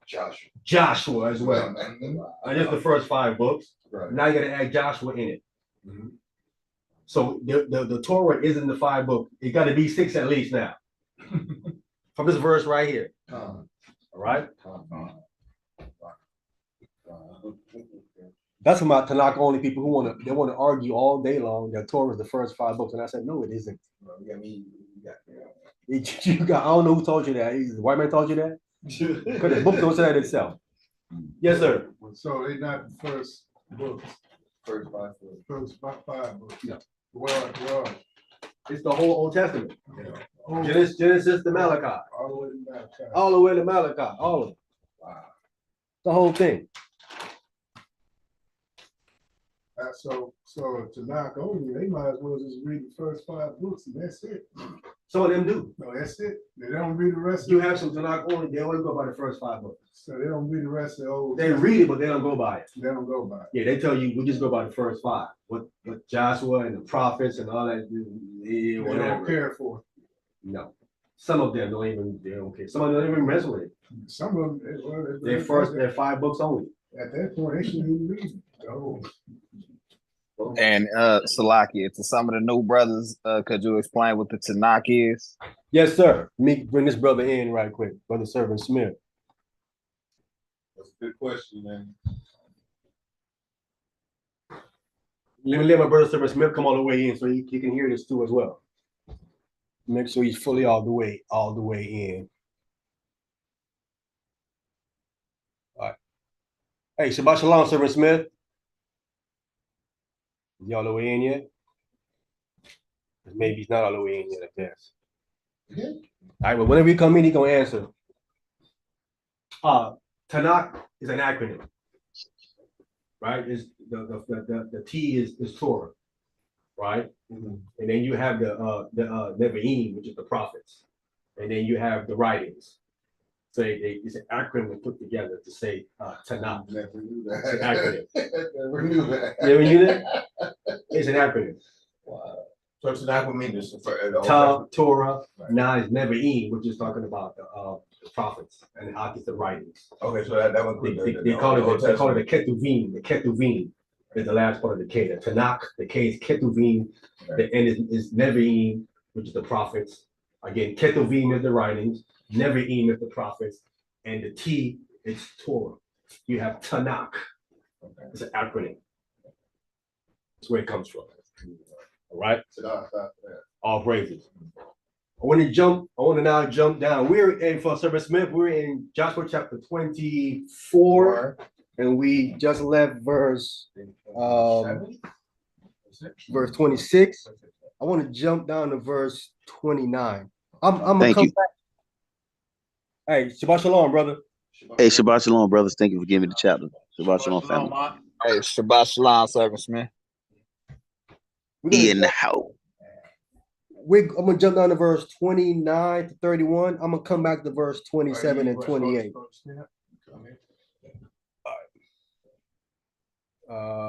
Yeah, I want to jump down to verse 29. I'm gonna come back to verse 27 and 28. Okay. So we're doing 29 to 31. All right. All right. All right, who got that? I'll take it. Joshua chapter 24, starting at verse 29, going down. And it came to pass after these things that Joshua, the son of Nun, the servant of the Lord, died, being 110 years old. Okay, go ahead. Verse 30. And they buried him in the border of his inheritance in Timeh, Sarah, which is the Mount Ephraim on the north side of the hill of Jasher. Which is interesting because we just read where Ephraim lost 30,000 men. Yes. And Joshua, he's an Ephraimite. He comes out of Ephraim. Wow. Okay. Had to build their way back. So I'm saying that just even though you have someone y'all to go against God, you can still have someone in your tribe that the Lord can use as well. So you're not completely finished yet. But this happens all the time. You know what I'm saying? Some of the tribes is off. Yeah, some of them is on point. All right, go ahead. Verse 31. And Israel served the Lord all the days of Joshua and all the days of the elders that overlived Joshua, and which had known all the works of the Lord that he had done for Israel. Right. Right. So Israel was on point as long as when Joshua was alive, and then the elders who knew the Lord. Obviously, after the elders gone, they go with the nonsense again. All right. Now I want to come to the book of Jasher. We're coming to Jasher chapter 90. Jasher, I'm gonna pull it up there on the screen. Jasher, the 90th chapter. Right? Come all the way, gotta come all the way up. You can see it. Huh? It changed. Look at this format. It That did change. went to a different format on me. That's crazy. Isn't it? Yeah, you go all the way up. Yeah, then you go all the way up. I don't know. You go all the way up yet. No, it's not gonna be. Well, we in 90. We going That's weird. chapter 90, we're gonna come to verse 47. 47. Jasher, Jasher. chapter 90, we're gonna throw that verse 47. I'm gonna scroll down to it so we can all see it here on the screen. All right. And I think this is big enough Yeah. that everyone it should can be see big, it. yeah. All right, who got that? Okay. Go ahead. Jasher chapter 90, verse 47. And at the end of 2 years, Joshua, the son of Nun, died, 110 years old. And the time which Joshua judged Israel was 28 years, and Israel served the Lord all the days of his life. So I'm mirroring what we read in the Bible, right? 110 years, right? And the supplemental information here is that Joshua judged Israel, right? We read in the book of Judges, or the Judges. I think Judges don't mention Joshua was one of the judges. Well, Joshua is one of the judges right here. But there was one before him that judged Israel, right? That was Moses. Yes. Moses judged Israel. Joshua judged Israel. Now, of course, after him, you will get the elders. We read about it in the book of Bible just now that we judge Israel. The elders judge Israel, right? And that's what leads into the book of Ruth, right? Because the book of Ruth said when the judges rule, it says in the book of the beginning of Ruth, when the judges rule, clearly, right? And that's how you place Ruth, not after judges. Right. It's supposed to be placed before judges. Before judges, okay. Where it's supposed to be placed, right? To be placed before judges. That's where Ruth actually fits. That's where it fits on the timeline. Order. And also to the text is that's where it fits. Right? I was actually thinking it was like in the middle of Judges, but it's before Judges. It's in the beginning of Judges. In the beginning of Judges, okay. Yes, because of the people written in there, it has to be the beginning of Judges. Because the person in Ruth, Boaz, father is Solomon. Solomon comes out the wilderness. So Solomon is living in between in the time of the book of Joshua. So obviously he had to have a son by the time we get to the end of Joshua. Right? And Joshua, listen, it said Joshua judged Israel. He was 110 years old and he judged Israel what? 28 years. Right. So Solomon is at least 20. At this time, he had a son already. He would have Boaz. Right? Probably way before this. Probably in the wilderness, he had Boaz in the wilderness. Right? Quick question. Yes, sir. Did you already say why he was judging them? I didn't hear you say it again, brother. Did you already explain why he was judging them? Like, what was the reason? Oh, when it says judging them, he's giving them the law. I think it's a commandment. Let me read it. Let me read what the first judge did, because Joshua would then mirror what the first one did, which was Moses. That when he succeeded Moses, he took Moses' position. So I'm gonna read, because it doesn't say specifically what Joshua did, but if we read what Moses did, we can understand how it means he judged Israel. All right. Okay. Yeah. Can we get Exodus chapter 18? Sure. I'm gonna pull it up on the screen too as well, so we can all see it. Okay.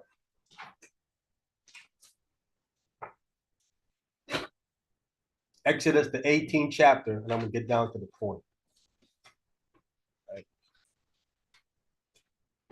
Let me scroll down. Let me pull it up in my book, and I'm gonna get the correct verse, and I'm gonna scroll right down to it. 1 second here, and I'm gonna scroll down to the verse.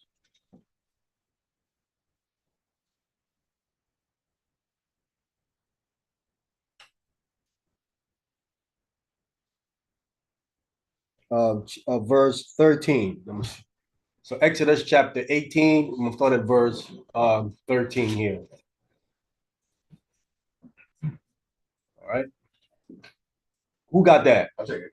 Go ahead. Reading for the book of Exodus, chapter 18, verse 13. Yes, sir. And it reads, and it came to pass on the morning, on the morrow, that Moses sat to judge the people. A little louder so they can hear you. Okay, sat to judge the people, and the people stood by Moses from the morning until the evening. So on the next day, Moses sat to judge the people, and the people stood before Moses from the morning, 6 a.m., all the way into the evening, right? Probably around 3 to 6 p.m.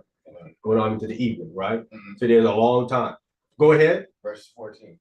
And when Moses' father-in-law saw that he did to the people, he said, What is this thing thou doest to the people? Why sittest thou thyself alone, and all the people stand by thee from morning into the evening? All right. So his father-in-law is questioning, what is he doing? Or how are you doing it to the people? Right. Go ahead. Verse 15. And Moses said unto his father in the law, Because thy people come unto me to inquire of God. Right. So in Joshua's time, when he's judging them, they would come to him, to Joshua, to inquire of the Most High God. At this time, the judge before Joshua that was coming to Moses to inquire of God. All right, go ahead. Verse 15. And Moses said unto his father-in-law, because the people come unto me to, well, I said it right there, verse 16. And they have a matter. And when They have a matter, they come unto me, and I judge between one and another, and do make them know the statutes of God and his laws. Right. So when they have an issue, a problem, right? If they want to inquire of God, they come to Moses. But also if they had an issue, a problem, a matter, they would come before him, and then Moses started judging between one and the other. It says that he do make them know the statutes of God and his law. So he's dishing out to them the judgment of the Most High God. Okay, so this verse right here. All right. So we can stop there. So this is how Joshua was judging the people. He would then handle their matters and deal with them. And of course, we know when you read down, he also delegated. Joshua delegated. He was a military leader, so he had officers of 1,000, officers of 100. So these men would also have some position to handle stuff within their rank, right? In their ranking order system. They would all just bring all the problems to Joshua. They would then bring some of them to the captain of 1,000, captain of 100, and so on and so forth, to help him with the judgment. Okay, this man can't judge 3 million people. Right. So Right. you're gonna need people to help you. Yeah, You want to say something, Tony? Oh yeah, when we had brought the statute, laws, and commandments in the wilderness, and then when Moses had dropped it and broke it, was that like on the same level, or our sin was like worse than what we did? Because he did this more out of anger. I mean, him breaking it. Con. Well, him breaking it those are called shadow pictures. Him breaking it mean that what? We was gonna break it, right? Oh, yeah. Many things in the Old Testament when you read it, you don't see. They call Paul and them call it shadow pictures. A shadow picture is speaking of a future fulfillment of something, right? We have many shadow pictures you will see in the Old Testament that many people do not see. That's fulfilled later on, right? Some of them in the time of the prophets, David, those people, man, Jeremiah, so on and so forth. They come all the way into the Messiah's time, right? Even in Messiah's time, he taught Paul and them about stuff happening after them. Paul's coming to our time. You know what I'm saying? Shadow pictures, right? Another one is when Moses hit the rock, right? When God told him to speak to the rock, he hit the rock. We know who the rock is. That was Christ. Hit him, he was going to get harmed. You know what I'm saying? That's another shadow picture. But he was supposed to speak to the rock, so he kind of destroy a shadow picture by hitting the rock when he should have supposed to spoke to the rock. He hit it twice. Yes, but God told him to speak to the rock. Right. So because he destroyed that shadow picture, the Lord told him, "You ain't going into the land, and you disobeying my voice, and you pumping yourself up too. All that, you ain't going because all those reasons right there." Oh, so it's like, so he was getting big headed too now. Yeah. Since he did. Because he said, "Must we give you water out the rock?" He didn't say that God gave Israelite the rock. He said him and Aaron gave him the water out the rock. So they took the glory from the Most High. Taking the credit and all that too. Yes, took the credit and disobeyed. Also putting yourself before Big con. That's what he God said first. Yeah.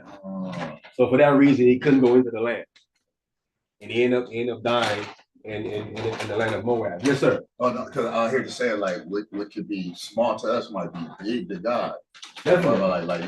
You can't go give yourself no glory that God did it. You can't go do that. You're steering God's glory. God don't go with that. You gotta give the Most High's due, right? But he always say, "It's not my will, be my Father's will." Facts. All right. So, did I answer the question? Brought up the question. Did I answer your question, brother? Want to make sure. Answer the question about how Joshua was judging the people. Did this answer your I think so. Okay, all praises then, brother. Yes. All praises.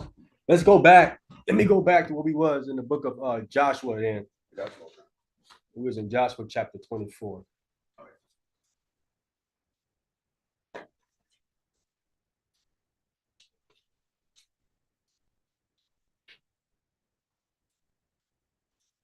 And I think we left off 27?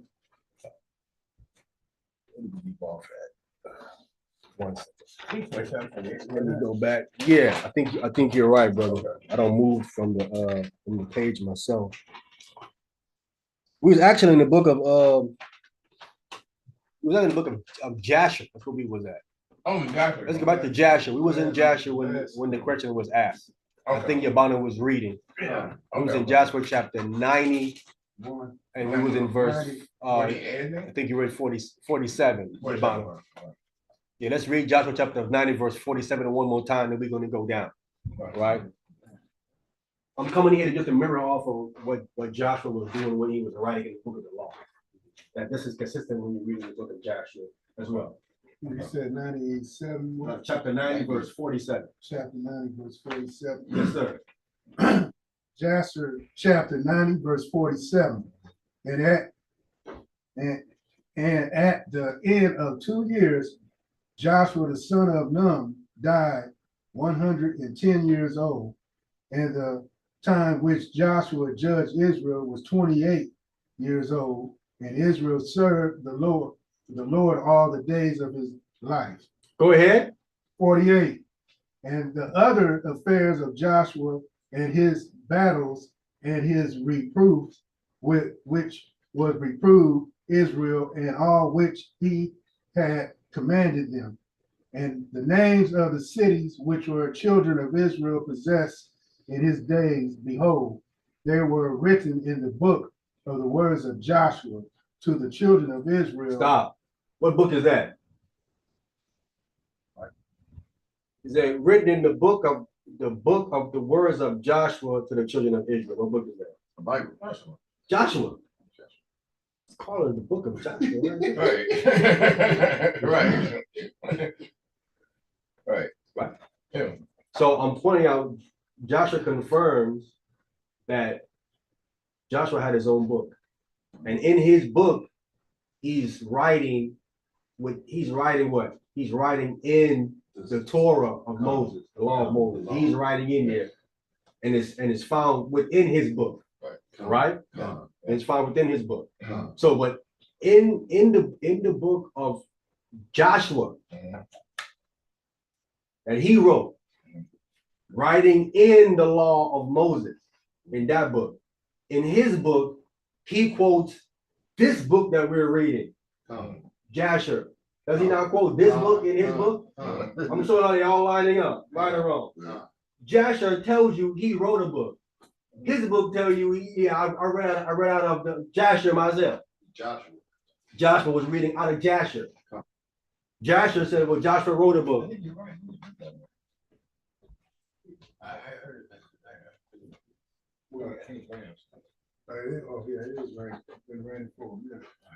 Okay, you want to go? So start from where we left off at. So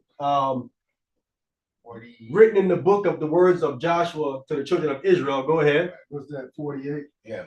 The words of Joshua to the children of Israel, and in the book of the wars of the Lord, which Moses and Joshua and the children of Israel had written. So now we have another book, the book of the wars of the Lord. And in this book right here, it says, which Moses and Joshua and the children of Israel read. We have 3 people writing in this book. Moses, Joshua, and the children of Israel were writing in this book. That's 3 witnesses. 3 witnesses.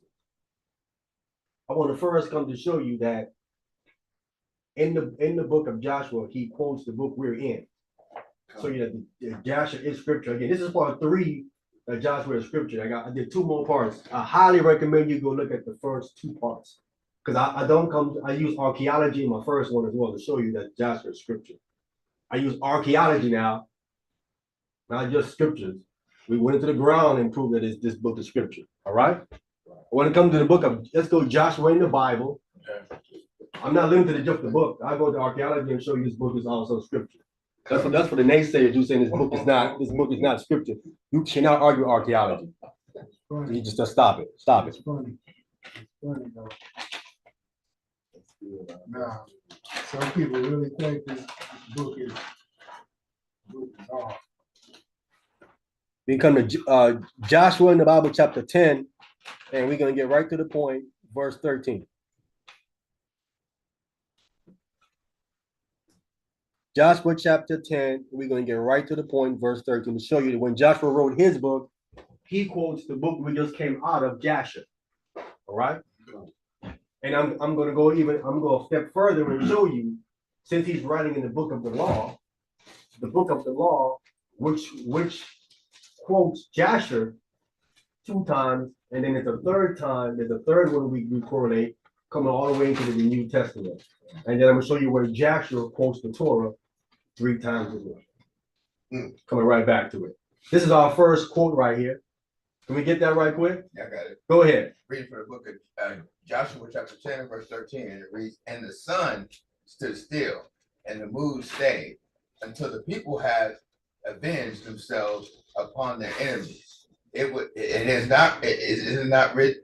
this not written in the book of Jasher? So the sun stood still in the midst of heaven, and has to not go down about a whole day. About a whole day, all right? About a whole day. That'll be what? How long is a whole day? 24 hours. There you go. Wrong. Oh, 12 hours. 12 hours. 12 hours. 12 hours. Yeah. A day. All right? The day portion, right? Then you have a night portion, right? Now it can be, you can use the word day for a 24-hour period, right? Yeah. But the sun was up, all right? And you go down for about a whole day. So that's pretty much So instead of for 12 hours, whenever it stopped moving, instead of for another 12 hours, right? You can even interpret it and say instead of for the 24 hours. Yeah, right. You know what I'm saying? Yeah. I don't think it was 20. Anyway, whenever it was 24, it was still up longer than it's supposed to be up. And it stood still, you mean? It stood still. It didn't move. It didn't move. Right. This is another verse right here that shows you that the earth don't spin. Does not move. Because if the earth, let's say the moon and earth, let's say the moon and the sun and the moon stop, the earth is still spinning though. You still have night and day. This verse is telling you how you have night and day. Stop. So the earth can't not be moving. The earth isn't moving. What's moving? The sun and the moon. Because remember, God stopped it from moving. Not that it was stopped already, then he stopped it again. No, it makes no sense. In that ball model, right? The sun don't move in that ball model. In that ball model, everything goes around the sun. Right. The sun is the center of the universe, and everything goes around that. In the Bible, wrong. The Bible said the sun is moving and the moon, and he stopped it. The Bible said the earth do not move. So let's kill that whole globe foolishness right there. You can't be nothing that's moving. Is my argument. I ain't gonna get into the ball thing, but whatever we on, we know it ain't moving. Right, but it's stationary. Right, I'll agree. I'll say that much. There we go. We get to that globe, that ball thing later, but you can't argue that we're not moving. We're not moving. No. Definitely not moving. You know what I'm saying? All right, so we got that. So we got Joshua quote in the book of Jasher that we just came out and read, and Jasher said that Joshua wrote a book. You want to say something, brother? Oh yeah. Come. It's sort of like traveling without moving. Yeah, my knees. I'll be okay. All right, I want to go to my next quotation. The next quotation is going to come out of the book of 2 Samuel. Yeah, I want to come to my second quotation.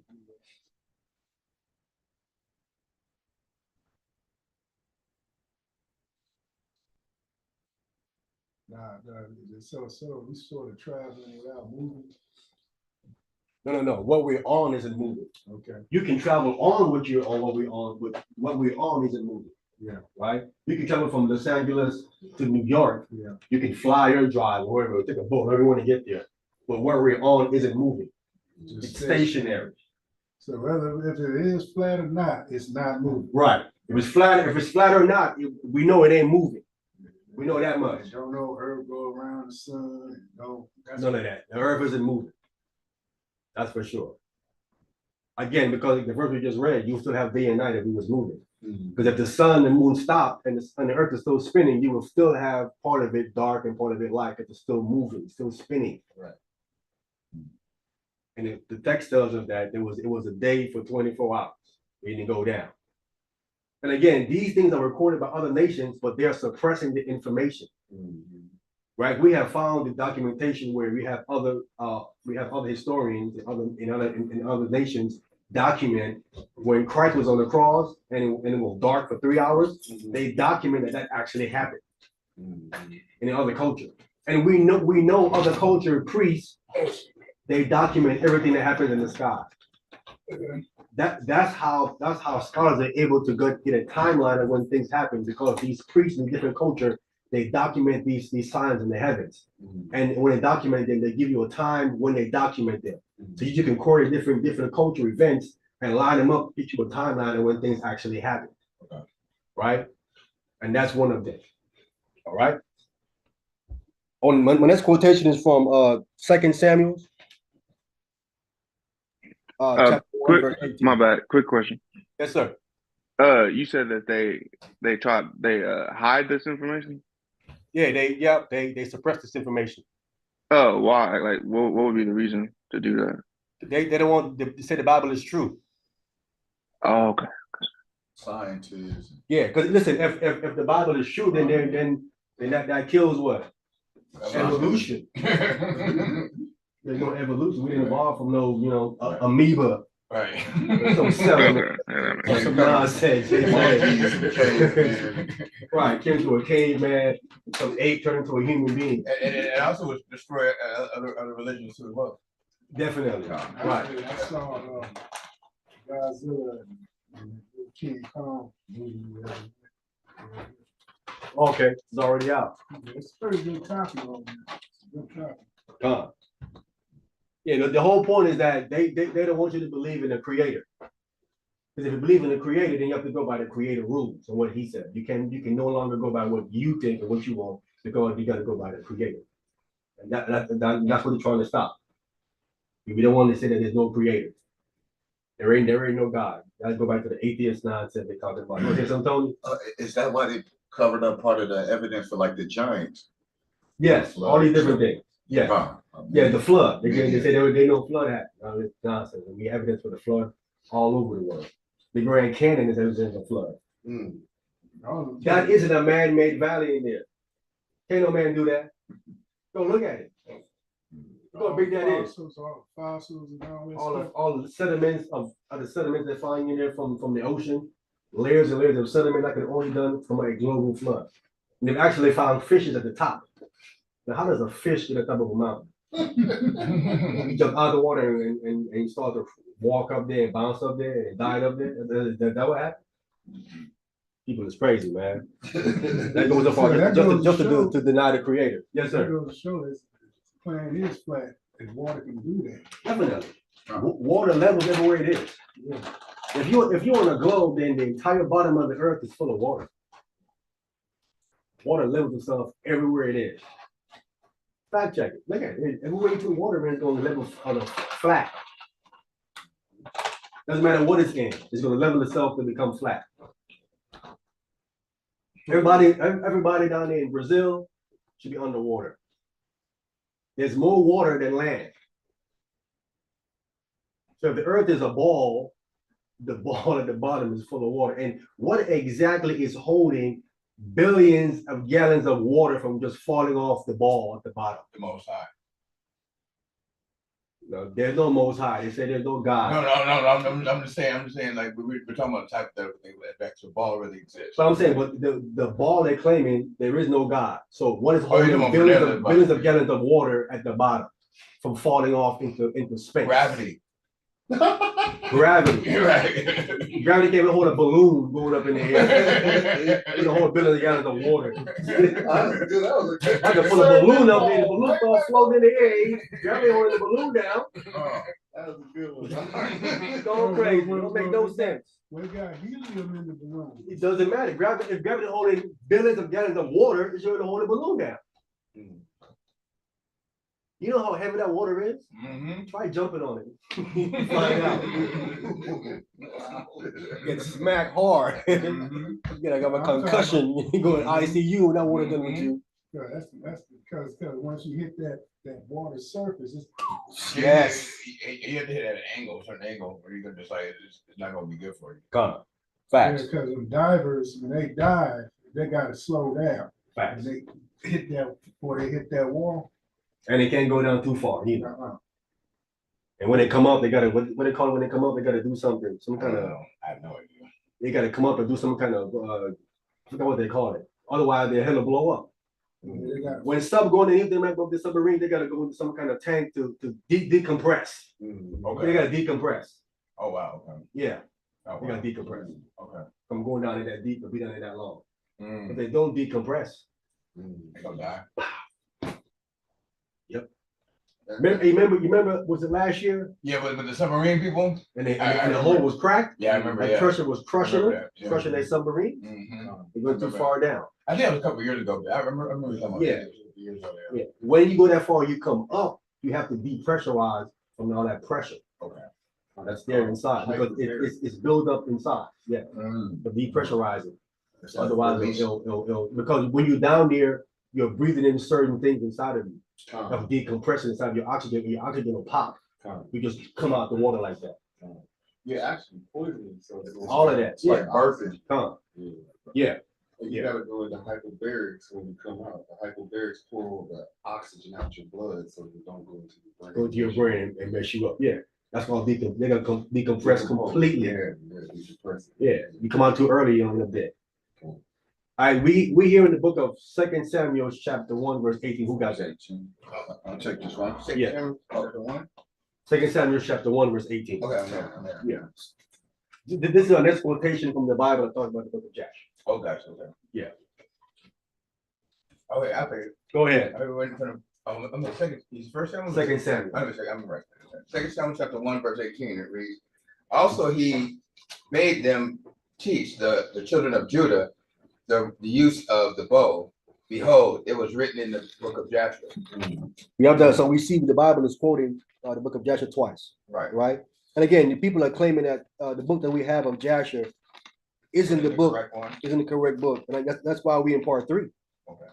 We have dispelled that so far in 2 parts and counting. We in part 3. All right. And I'm still waiting for a refute for part 1 and 2. And I haven't got one yet. So that's written in Jasher chapter 56, verse 9. We don't have to read it. I just want to just say it on video so we have and want to go check what this says here in Jasher. It's Jasher chapter 56, verse 9, right? We can get a last quotation coming all the way into the New Testament. Okay. Or more accurately, the Brit Hadashah. That's what it actually really says. When the people that wrote the so-called New Testament, when they penned it, they didn't call it a New Testament. They call it the Brit Hadashah. Which was translated. Brit is covenant. Okay. Right? The new covenant. Hadashah is the renewed. Gotcha. All right. Or someone would translate a dasha as new, but it's actually renewed. Right. The renewed or covenant, the renewed. Right. Wow. But since we go from right to left, it's the renewed covenant. Right. But they penned in the script Brit Hadashah.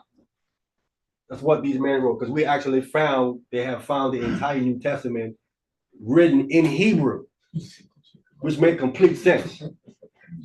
How is Hebrews writing in Greek? That don't make no sense whatsoever. You remind me when you said like that. You were talking about the El Pollo Loco. You said the The crazy chicken. that chicken crazy. That was funny.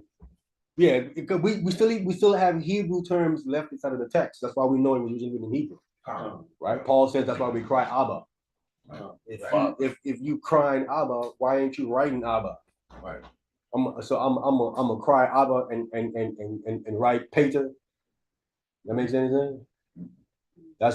That's Greek for father. They ain't sticking. Pater. Oh, Pedro. Okay. They ain't sticking to the script. I'm crying Abba, but I'm writing Pater. Right. Really? Is that what we doing? Yeah. That's not what we doing. That's Not what we doing. I'm crying Abba and I'm writing Abba as well. Right. All All right, let's get your last quotation. It's going to be in the book of 2 Timothy chapter 3, verse 8. Okay. 2 Timothy chapter 3, verse 8. Right? 2 Timothy chapter 3, and we're going to get verse 8. And I'm going to read this one in Jasher though. We can get this one right here. All right. 2 Timothy chapter 3, verse 8. Let me pull it up on the screen here so everybody can see it as well. So everyone can see where we are coming into, again, the renewed testament. This is accurately what this is actually, what it is saying. There's not no there is no New Testament. Right. No, the brand new covenant. Don't let no one lie to you. There's no New Testament. Yeah, I asked him one thing. If there's a New Testament, then why are the apostles keeping Pentecost? Which is Old Testament. Right. Yeah. The Messiah has left at this point. He's gone. Right. Why are they keeping Pentecost after he leaves if he brought some New Testament to them? Right. And why is Paul keeping Passover when you read Acts 18 chapter? Right. They keep it 11 bread still. Right. Right. Old Testament feast days. Yeah, but they claiming some New Testament. Where? So I guess the New Testament. Now this New Testament out there is where they got Christmas and Easter and Halloween holidays. That must be their New Testament. Yeah, that wasn't in the apostles. That's what they celebrate in these Christian churches, and you go in there. Yeah, they are. Remember, we read when you make a covenant, right, which would be a testament. There was laws added to it. So if Christ made some New Testament, where are these new laws that he brought along with it? Where? Book, chapter, verse. It said, love your neighbor as yourself. Old Testament. The Old Testament stuff. That ain't nothing new. The law of Christ. That's Old Testament. The law of Christ is Old Testament, right? Christ was quoting the Old Testament when he was saying that. Yeah, right. He was. He just summed it all up. Like that's the law of Christ right there. He was quoting the Old Testament. Right. I ain't read nowhere no new laws and no writings. If I missed it, by all means, show it to me because I missed it. You know we can't show you. But they arguing that there's some New Testament. I want to see the law you're talking about. Where they at? Yeah, he knows, man. You're right. You're over there playing shit. Think he's slick. They think they slick. I'm trying to pull a here with this New Testament nonsense. Trying to slid. Trying to get slick. Who got that in 2 Timothy chapter 3, verse 8? I'll take it. Whatever. 2 Timothy chapter 3, verse 8. Now, as Jannes and Jambres withstood Moses, so do these also resist the truth. Men of corrupt minds reprobate concerning the faith. Right, talking about these Pharisees, stuff like that. So Paul here quotes Jannes and Jambres. Who is Jannes and Jambres, and where did we find Jannes and Jambres at? That's the question. Yeah, where did we find them was withstanding Moses? We need to find that. Not just find them, but them withstanding Moses. We need to find that. Yeah, we got the wrong book on. Yeah, so right. Obviously, Paul had Jasher. They don't want to add. Again, you got to see part 1 and 2 to prove what I am saying. I proved that Jasher was actually in the temple. I said one more time. I showed Joshua was actually in the temple in the 1st century. The time when Paul here is writing and the time when he's living. All right? That's in part 1 and 2. By all means, go check it out. Let's go to the book of Jasher. Let's get Jasher here. Chapter 79, verse 27. Jasher chapter 79, verse 27. I'm going to pull it up on the screen.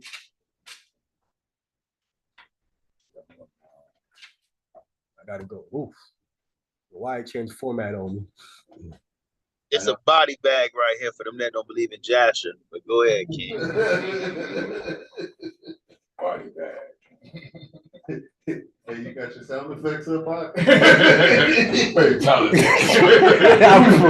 I need my sound effects, man. What they put on Tazora, man, they be using shotgun sound effects on That, yep, they used some of that. That brother this morning, he had all the Mortal Kombat stuff. Fatality. Hey, y'all, before you read, I got a quick question. Why do you think it's mostly only like the guys from One West who don't believe in it? They're leaders, man. They're leaders. Listen, I'll tell you what's so crazy, man. his leader, Johanna, which comes to the same school I come out of, and Brother Yabana right here. All the time we was there studying, right? They tell us, y'all don't go read them other books. Don't read them other books, man. And come to find out, they're reading them other books. Wow. We're under our nose. Wow. Wow. Wow. Jasher, you name it. Enoch, Jubilee, they're reading all these. Listen, the infancy of Jesus Christ, they're reading all these books. All these books they say not for you to read, they're reading them. Yeah, they're reading all the books. All these books, all these books they've been reading all this time, but telling you, no, you don't read it. Them books is bad. Wow. But they read it and they teach from it too. Wow. Bro, that's a hypocrite. Hypocrite. Wow. Hypocrite. Who's a hypocrite? But that's how they try to claim that they deep. They come in and they start saying something. The brother said, yeah, man, Christ when he was young was making the bird and made the bird come alive. I said, that's an infancy story. Where you got that from? The book you say not to read. Oh, so you read, so you caught him. Yeah, because I was reading it. I was listening. Please, don't read it. No. Hey, so yo, they act like they get some. Hey, yo, so they acting like they get some deep revelation, but really they getting out the book. But y'all, oh man, that's crazy. Wow. Bro, not only that, but they went off further into the Kabbalah. Talmud, Zohar, all that nonsense. They had another book called Magical something, Moses or something. Yeah, book number 6. Yeah. The 6th book of Moses is called Magic or something. Wow. What? I have that book because I tell you, when they say don't read it, I'm gonna go read it because I didn't see it. You know how it done it for me. I'm gonna still know what it says for myself.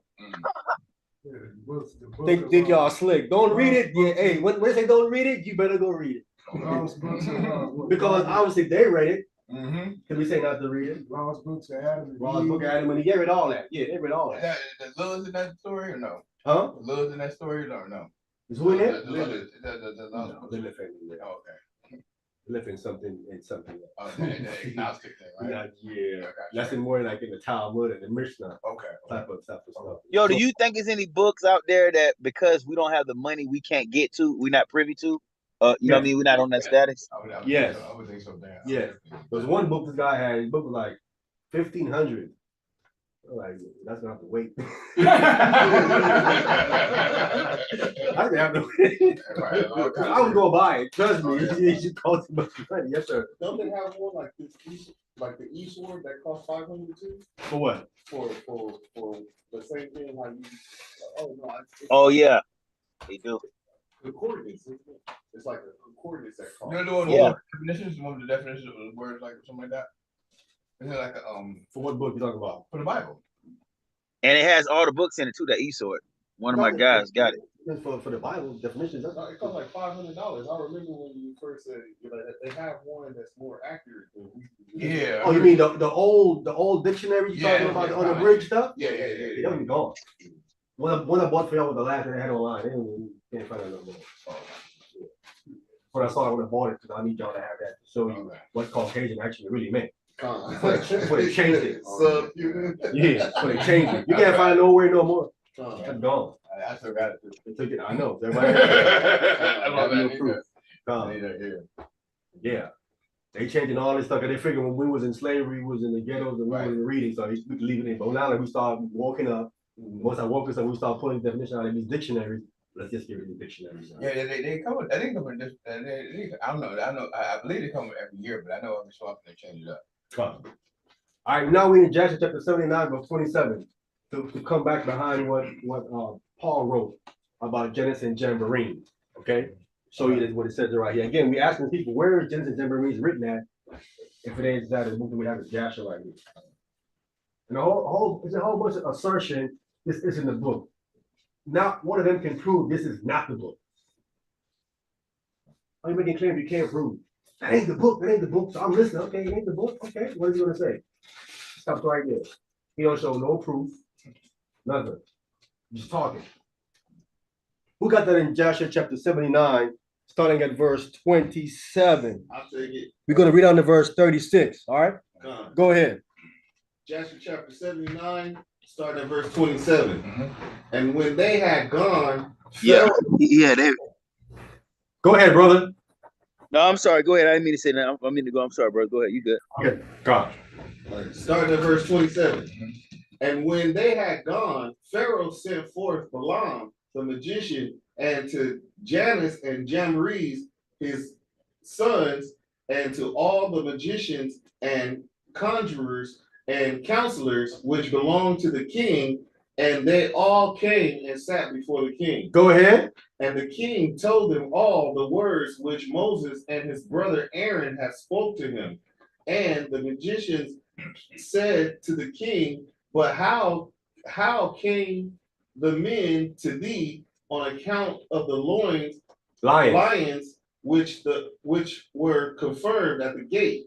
Confined at the gate. So they said, wait, how did these men get there? Wasn't there 2 lions in front of that gate right there? Right. I don't know how they come. Go ahead. And the king said, because they lifted up their rod against the lion and loosed them, and came to me, and the lions also rejoiced at them as a dog rejoiced at meat his master. Come on, man.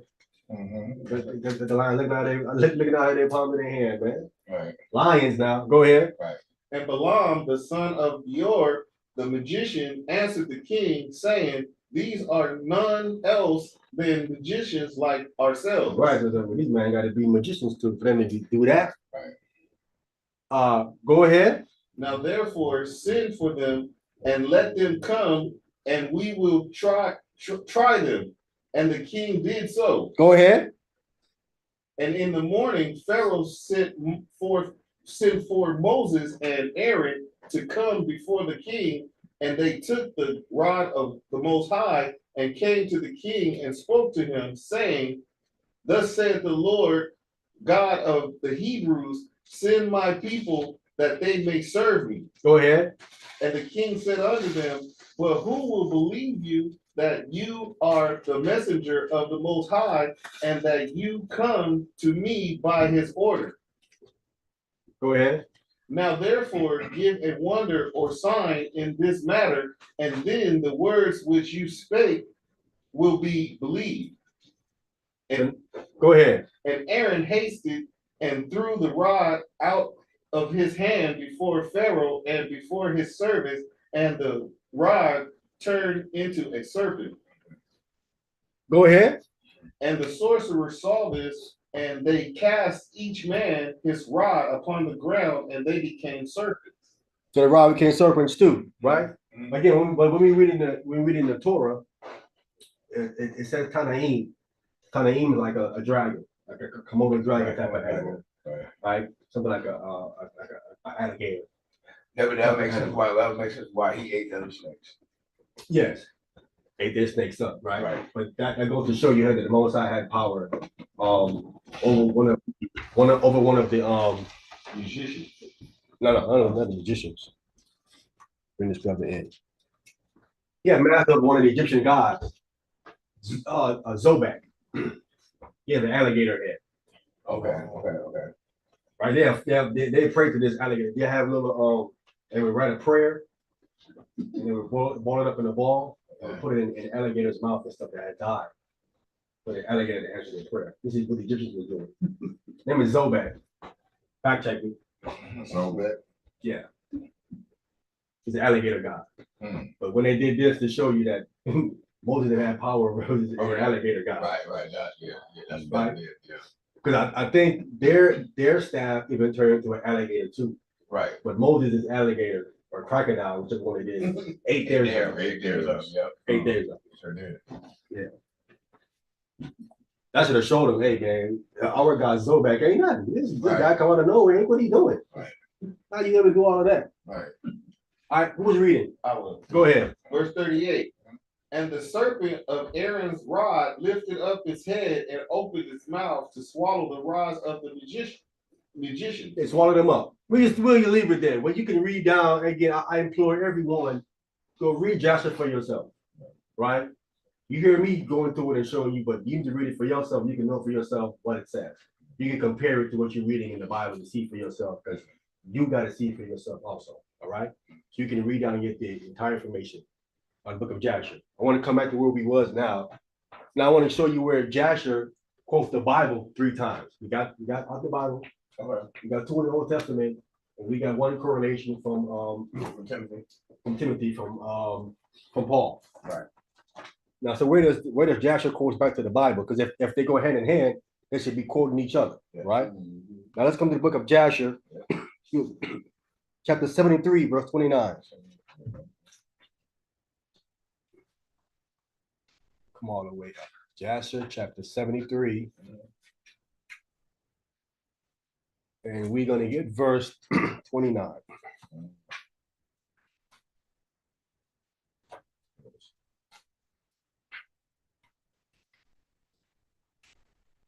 Let me highlight it here so they can see. All right, who got that? I got it.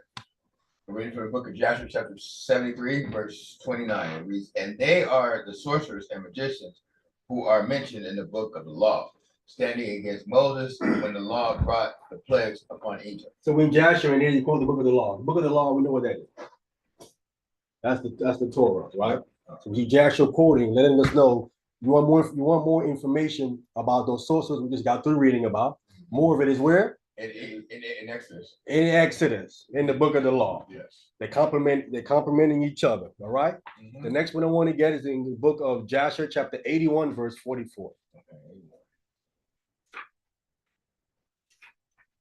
Jasher chapter 81, and we're going to come to verse 44.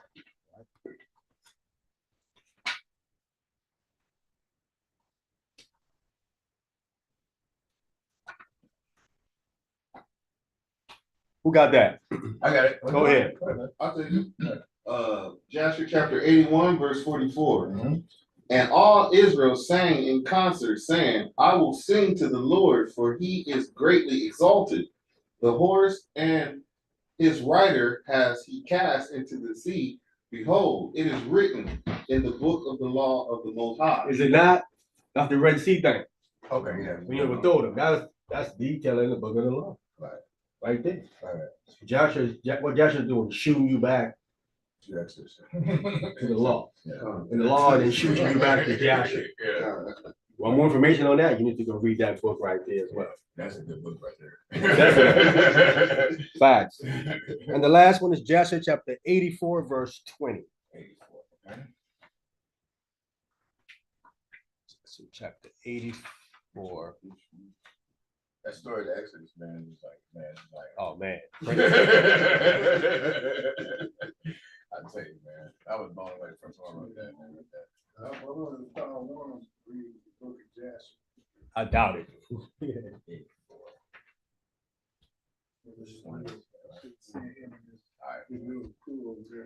Them guys ain't serious about this book, man. They still playing games, man. Who got that? I got it. Go ahead. Read from the Book of Jasher, chapter 84, verse 20. Yes. And it reads, woe unto Moab, thee. You correct? Yeah. Go on to D. Moab. Oh, sorry, my bad. Verse 20, woe unto thee, Moab, thou art lost, O people of Chemosh. Behold, it is written upon the book of the law of God.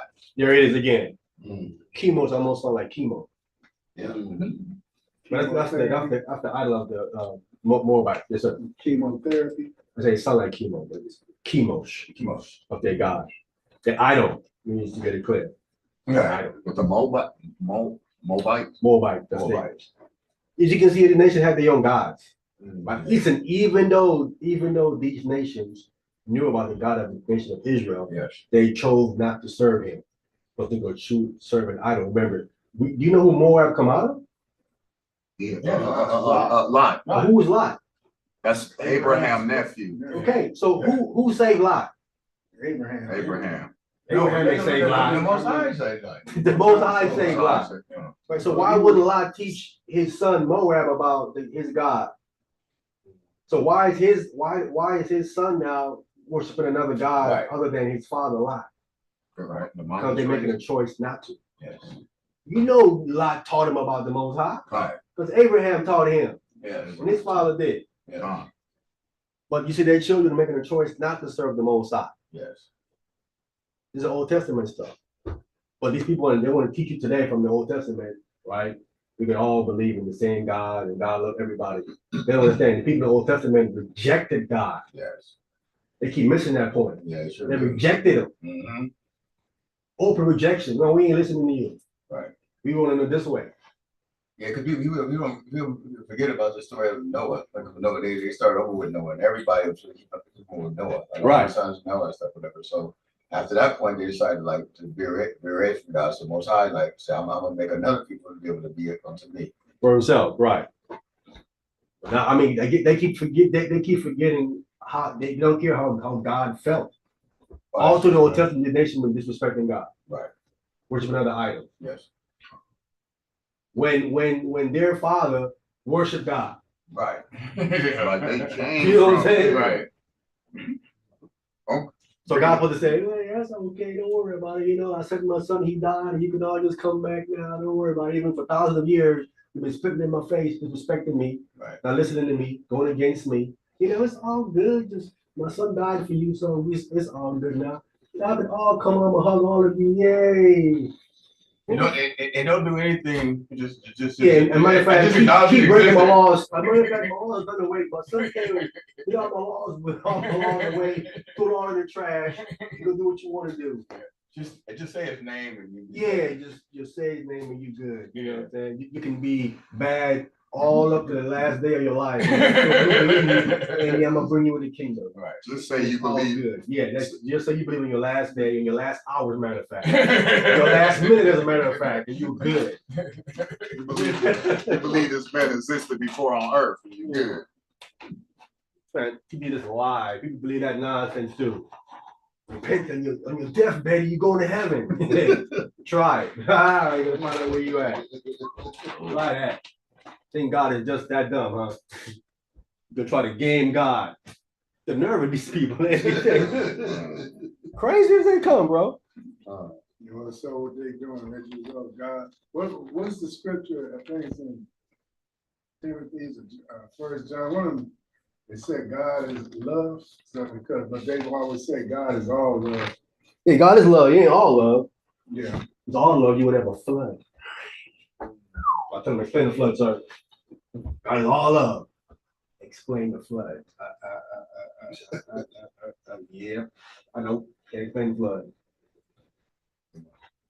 The ribbon to that is the rainbow. No, not only that, explain the plagues in Egypt. Yeah. Explain that. If he's all love. They think God have no feelings though. They be doing all this stuff and they think God have no feelings. Like if you cross them just one time, it's a problem. Is it right or wrong? Oh yeah. You can't cross them once. You can't even talk bad about them. It's gonna be an issue. Yeah. Right or wrong? You're right. Yeah. Said it wrong into that. You step on their shoe. There's gonna be a serious problem. If it's a brand new too. Oh man. Yeah, problem. Sins. Right. You can talk about God and say he don't exist and a whole bunch of other stuff. He's male and female and say all the other stuff you're doing and worship all these idols and God don't care. He have no feelings. You know, man. We already heard a guy say I'm a jealous God, right? When you said earlier, Yes, you said that. he said forgot that verse. So God have no feelings according to them. Very disrespectful people, man. Very disrespectful people. But we're gonna see what's gonna happen to him in the end. Let's go back to the book of Joshua. I can't wait to see if they're gonna love that rap. That who?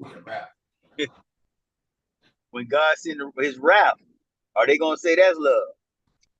Facts. Hey, they must have forgot. They must have forgot about Ananias and Sapphira. Try to test God. I forgot about them two in the book of Acts when they try to lie to the Holy Spirit. Oh yeah. Okay. Come on.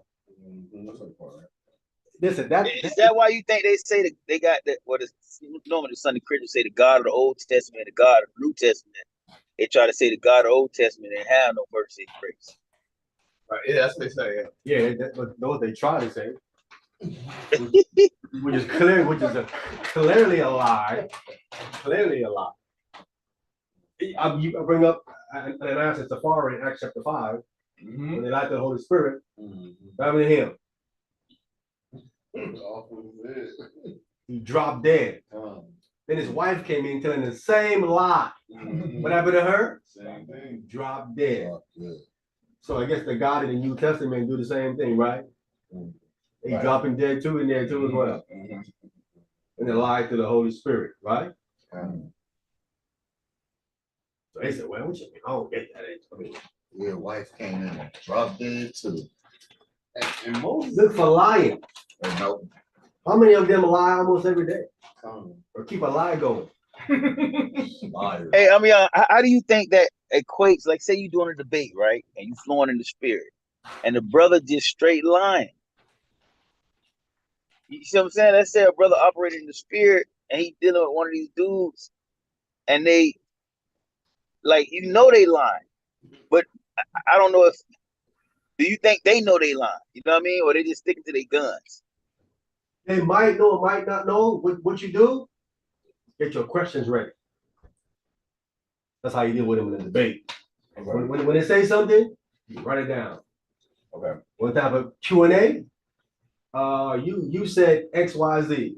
Is that what you said? Because we gotta record it. We can play it back if we need to. You said X, Y, Z. You gonna say, yeah, that's what I said. If you say this, then here's the question. Back him into a corner. Put a rock in a hard place. He can't get out. So the judges can't see, and everybody can see, and even he can't see if he didn't see what he's saying or teaching is a lie. It's false. Can't be true.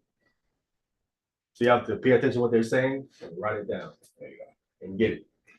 I mean, because there is some cases where they don't know what they're saying because they've been taught lies themselves. Right? They might believe that lie, so they might not be actually saying. They believe the lie. Right? People believe we live on a ball. Right. And the earth's spinning. Right. I actually know a guy. He believes he comes from an ape. oh man, wow. But if he's serious though, bro, come on. Listen. He's willing to debate you on the matter of fact. He's not playing. Wait. He's saying his family history's coming from an ape, or his father's name. He calls himself an ape. So his father or I don't know what anything. He said I'm an ape. What do you do with that, bro? Wow. I can't do anything with that. If a man said he's an ape, what you do with that? I say let's go to the zoo. I'm gonna see if they recognize him. Let's go to the zoo right now. Guerrilla warfare. Some wild stuff, bro. Right. And he will debate you that he's an ape. Wow. What are you gonna use? He's gonna go use that Darwin nonsense, that Darwin theory nonsense. He's gonna go use to debate that he's an ape. Darwin admitted that was wrong. He don't believe that. He don't believe none of that. It's a theory anyway. It's a theory. That's what I thought. I said, dude, that's a theory. Guess what he said? He said a theory is a fact. What? What do you? I said, yeah, he is baboon. He's baboon crazy. I said, what is? I said, it's a theory. This isn't a fact. He said a theory is a fact. What do you do with that? I said, brother, I can't debate you. You don't even know that a theory is a theory. It's a guess. It's not a fact. Very changeable. He literally went online. He Googled it and tried to argue it's a fact. I said, it says right here, it's a theory, bro. It's a guess. He said it's an educated guess. It's still a guess, not a fact. You change your theory and form a new hypothesis. What is going on here? Wow. Hey, some people, man, you just gotta just not debate it. When they say some crazy stuff, you be like, all right, brother, you go ahead and believe that. Because what you gonna do with that, bro? Can he really change his mind that he is not an ape? He gonna do something with that, really? Especially when you get around the dudes. Yeah, we gorillas, man. We gorillas, bro. For real. He's fitting right in like, see, I told you. Oh, great. Hey, and for those thinking I'm making it up, you can go on YouTube and Google this guy. Okay? You find out what he said. He said this is his channel. It's called outside the cube. You could go on YouTube, put in the Wait, search. you made that dude, didn't you? Yes, put in the search bar outside the cube, go on his channel, and ask him if I'm making this up. Does he believe he's an ape? And he would tell you yes. But don't say, "I just got here making some wild story up." That ain't true. You can ask the guy yourself. Go on his channel and ask him. He leave him a comment and say, "Hey, dude, you believe you an ape?" He probably gonna answer you, but he ain't gonna say no. You was in this guy's chat and I asked him, I said, "Dude, you still believe you an ape?" Does not answer me. I gotta record it. I mean, you just talking nonsense. Yeah, we know you was arguing. We was in a debate league together. He was arguing. He was an ape. I think you still believe it. But there's some crazy people out here, brother. If certain people like at work, you might have to, or at school, you might have to call them an ape or something. Yeah, but it's this so-called white man misinformation, bro. Yeah. The white man told him he was an ape. Right. Come. Right? Come. That is in our culture. We don't say we come from no ape. That's what the white man saying. So-called white man saying that ridiculous foolishness. Everybody come from an ape, man. If that's the case, then why is ape still here? You can't answer that. And none of them birthing out humans. None of them. Let's go back to Jasher chapter 24. We grabbed the last part that we had read and we didn't. If we read the last part, Joshua chapter 24 is where we was at.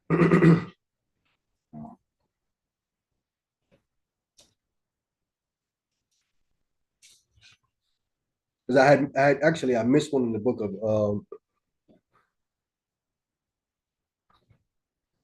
of Jasher. We read it. I'm gonna pull it real quick, and we can go ahead and then we'll come piggyback off of it. We're in the book of I don't think we finished Jasher chapter 90, but we was in. We first went here. In the last couple of verses. All right, can someone read that right quick? Just read verse 48 right quick. Jasher chapter 90, and let's get verse 48. Okay, I got it. Go ahead. Reading from the book of Joshua, chapter 90, verse 48, and reads, and the other affairs of Joshua and his battles and his reproofs with which he reproved Israel, and all which he had commanded them, and the names of the cities which the children of Israel possessed in his days. Behold, they are written in the book of the words of Joshua to the children of Israel, and in the book of the wars of the Lord, which Moses and Joshua and the children of Israel had written. Right. So the book of the wars of the Lord, we have three authors there. Again, we have Moses, Joshua, and the children of Israel. The book of the wars of the Lord is also quoted in the book of the Bible. Correct? Can we get Numbers? Can we get the book of Numbers?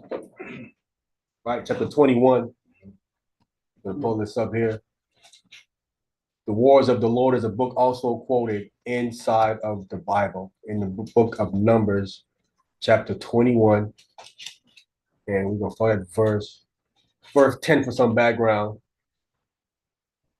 Verse 10 for some background. Okay. All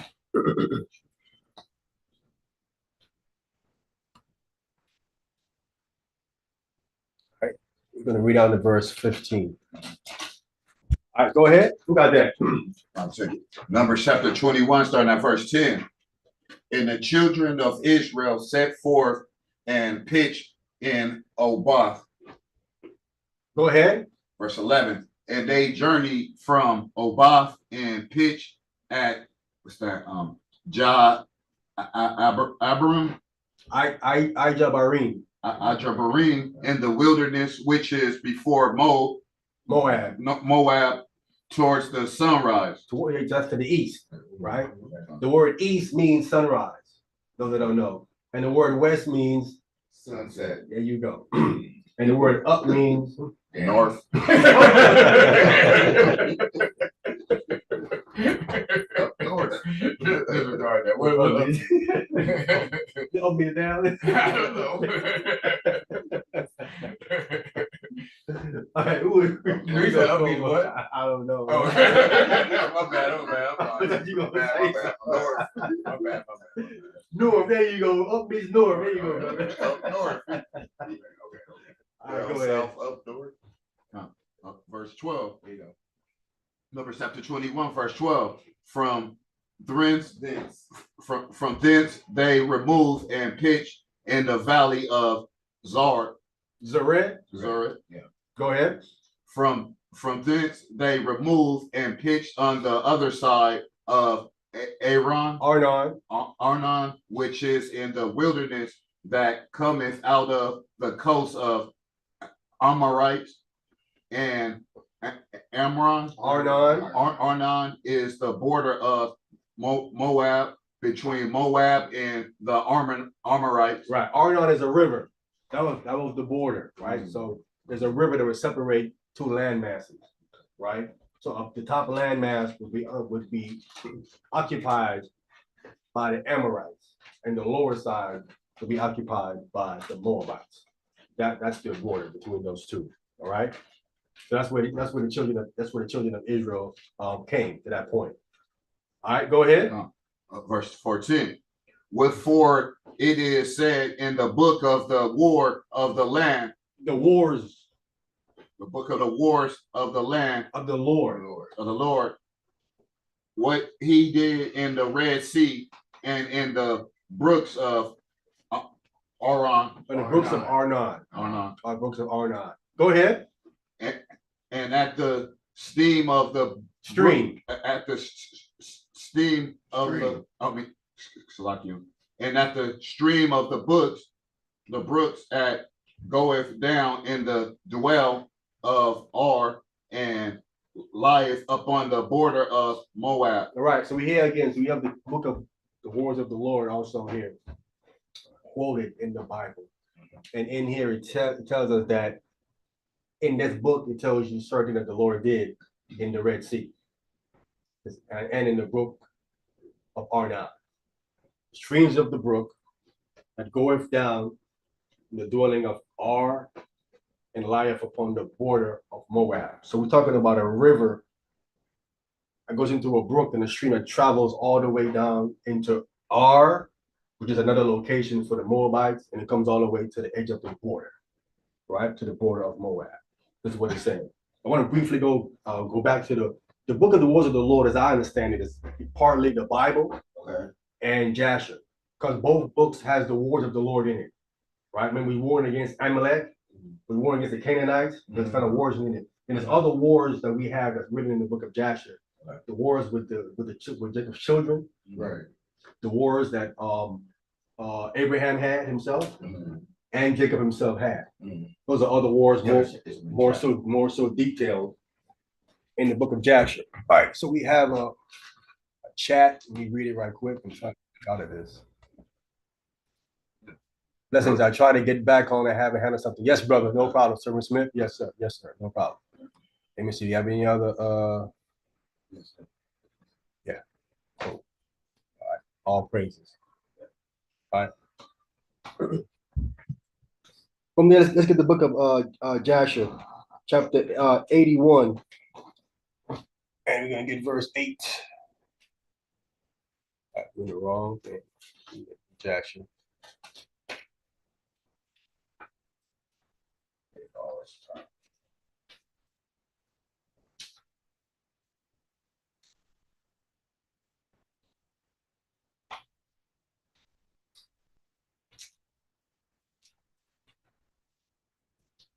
We're gonna jump around in this chapter right here. Let's get verse 8 first. Jasher chapter 81, verse 8. Yes, sir. Jasher chapter 81, starting from verse 8. And on the third day after the Egyptians had buried their firstborn, many men rose up from Egypt and went after Israel to make them return to Egypt, for they repented that they had sent the Israelite away from their servitude. Right. So again, we don't have this information here. We read in the Bible. So remember that that's the last plague, right? The firstborn being died. He was buried in dead for 3 days, and then they repented and they let us go. So let's just read down. Go ahead. Verse 9.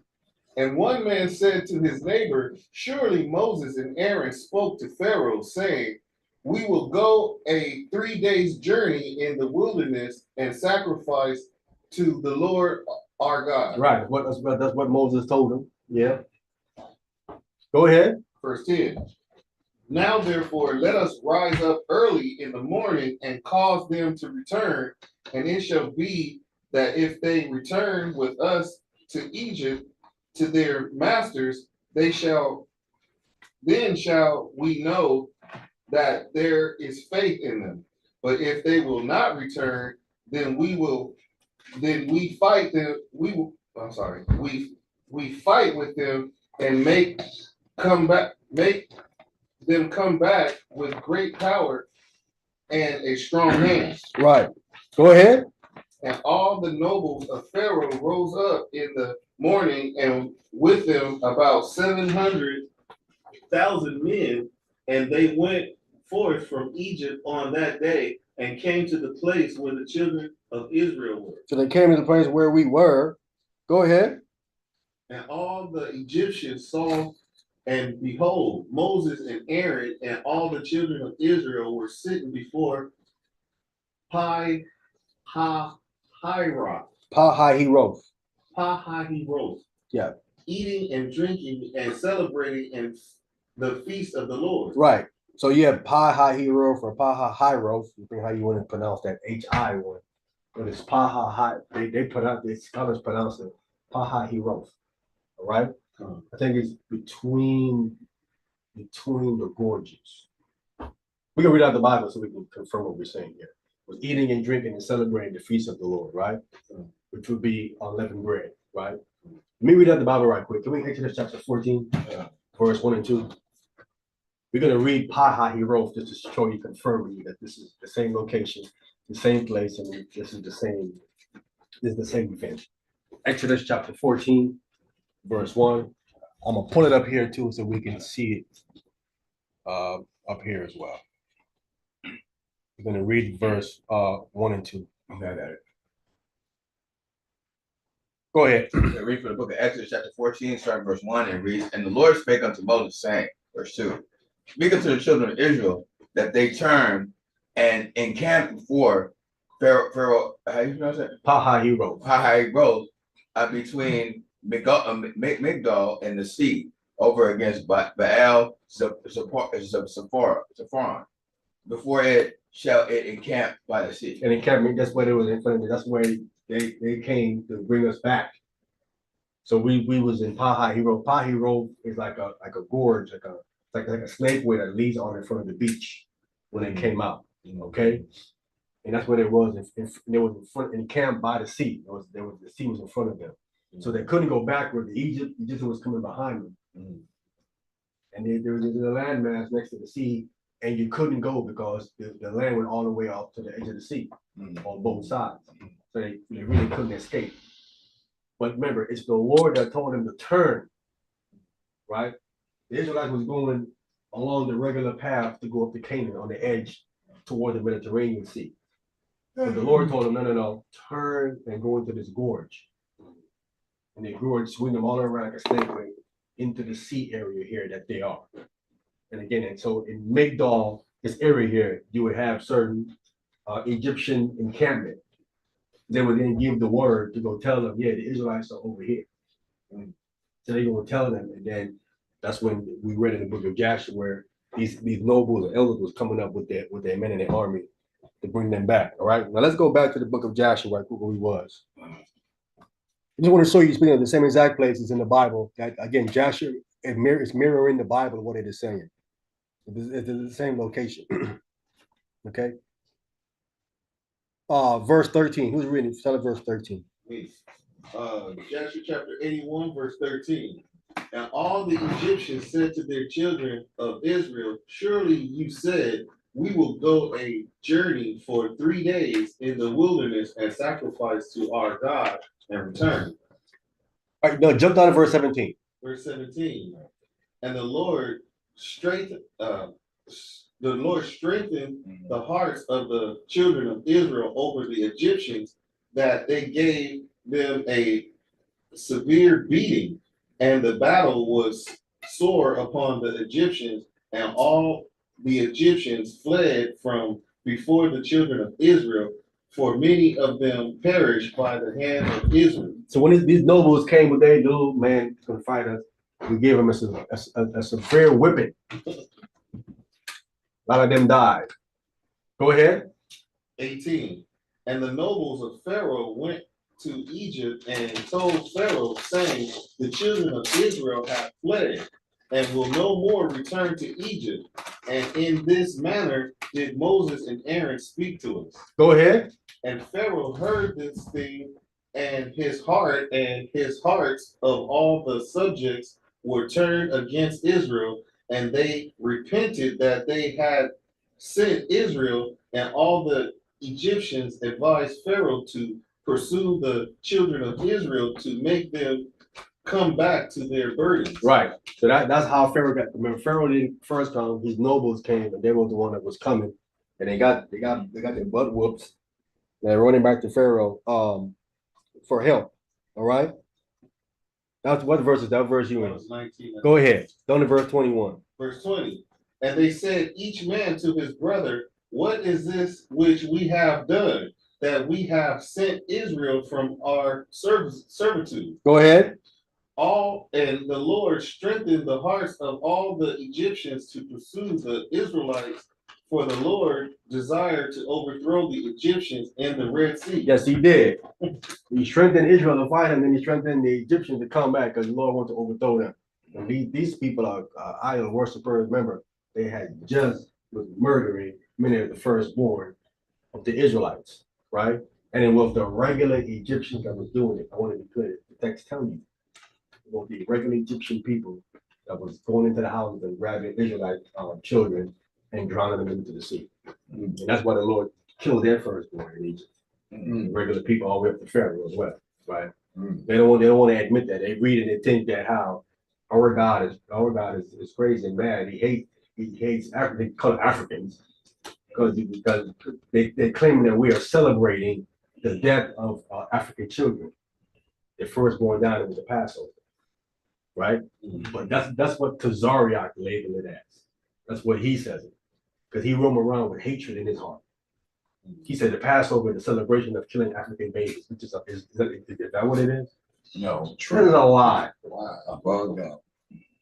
See what bugged out he is? And you like to listen to me. How do you get that out of the story, man? That we were celebrating the That's retarded. That's your boy, man. he do He ain't this. not lying, boy.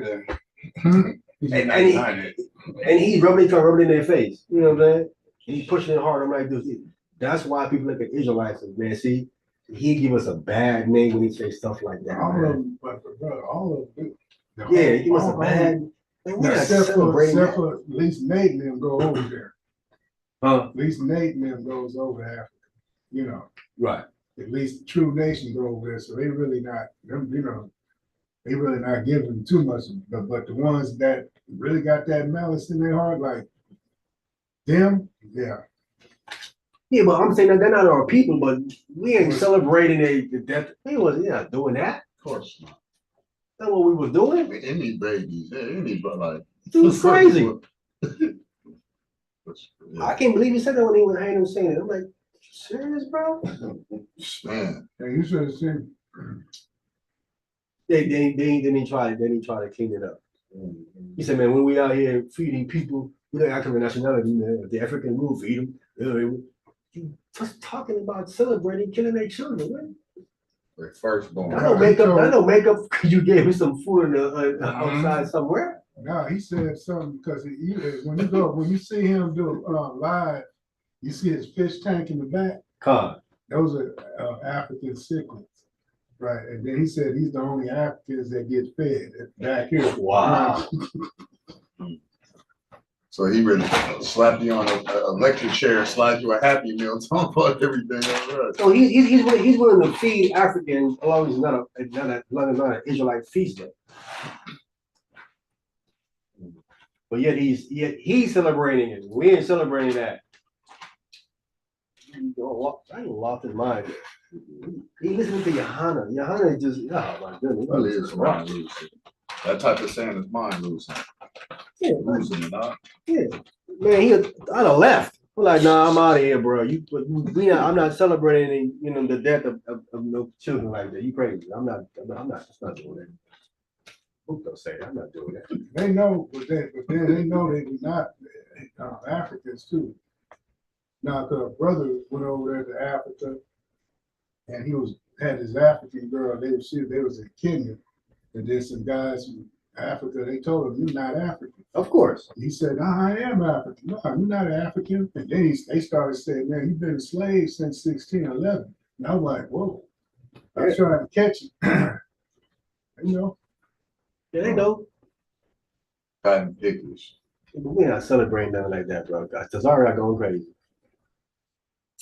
We're celebrating the Lord passing over our houses and of deliverance from servitude. That's what we're celebrating. But we ain't nothing like that. Who was reading? I was. Go ahead. Verse 23. And all the Egyptians went forth with Pharaoh to pursue the children of Israel, and the camp of Egypt was an exceedingly large and heavy camp, about 100,000 men. I want to jump down to verse 36. I want to just grab the portion where what kind of actually happens in the Red Sea here. We read in the book of Numbers where what the Lord did in the Red Sea. He did something specific here in the Red Sea that we don't find in the Bible. Who got that? I got it. Go ahead. Verse 36. So the Lord said to Moses, why dost thou cry unto me? Speak to the children of Israel that they shall proceed, and do thou stretch out, though stretch out thy rod upon the sea and divide it, and the children of Israel shall pass through it. Go ahead. And Moses did so, and he lifted up his rod upon the sea and divided it. Go ahead. And the water of the sea were divided into 12 parts, and the children of Israel passed through on foot with shoes, as a man would pass through a prepared road.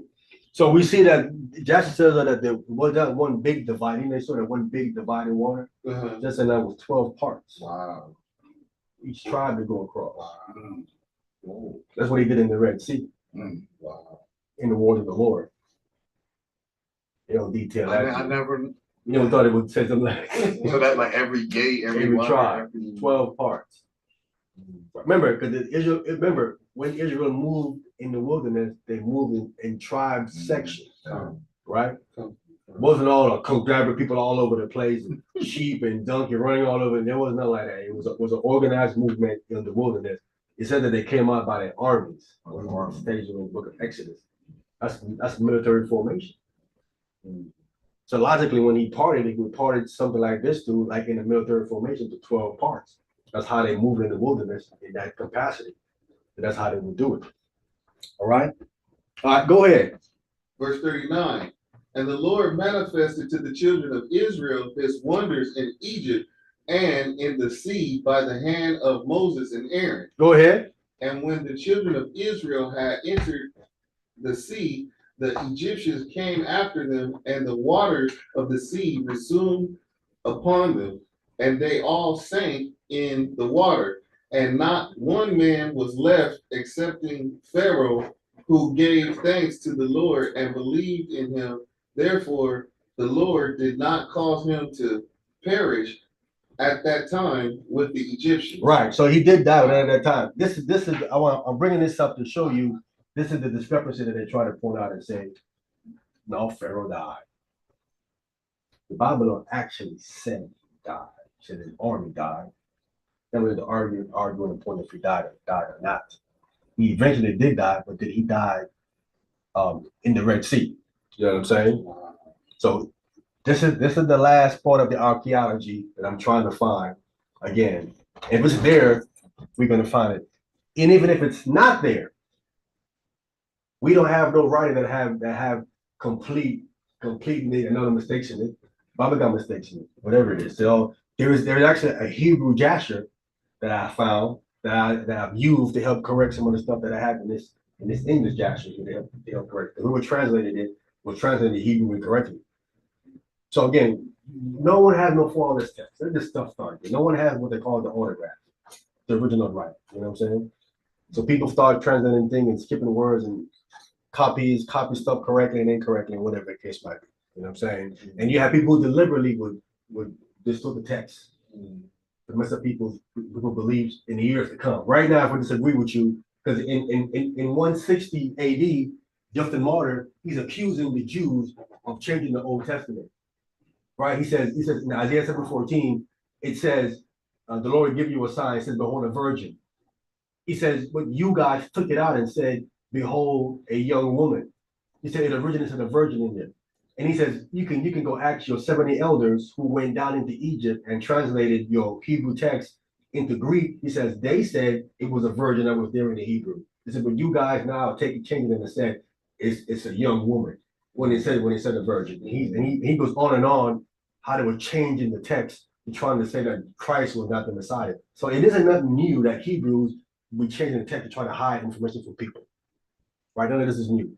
And let's get one where we at. You get verse 41. Verse 41. And the Lord ordered an angel to take him from amongst the Egyptians, who cast him upon the land of Nineveh, and he reigned over it for a long time. Right. So that's what I'm trying to find out archaeology right there again. Hopefully I can most I willing. I can find that right there, right? So we clearly see this is and then when you read down to verse 43, we can read verse 43 real quick. Then sang Moses and the children of Israel this song unto the Lord on the day when the Lord caused the Egyptians to fall before them. Right. You can read that again in Exodus chapter 15. It starts off with that right there. Okay, showing that this stuff will go together. We're gonna get one more, then we're gonna close it down. All right.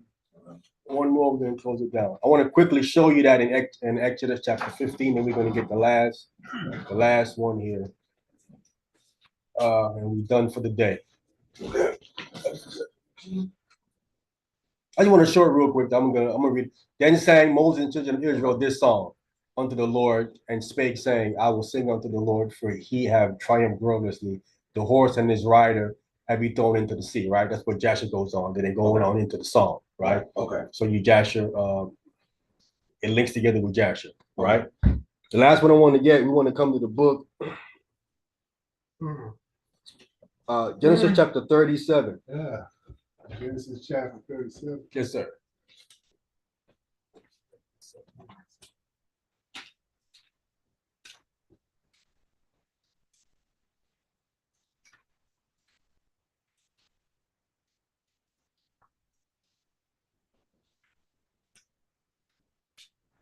Let's go to verse 25.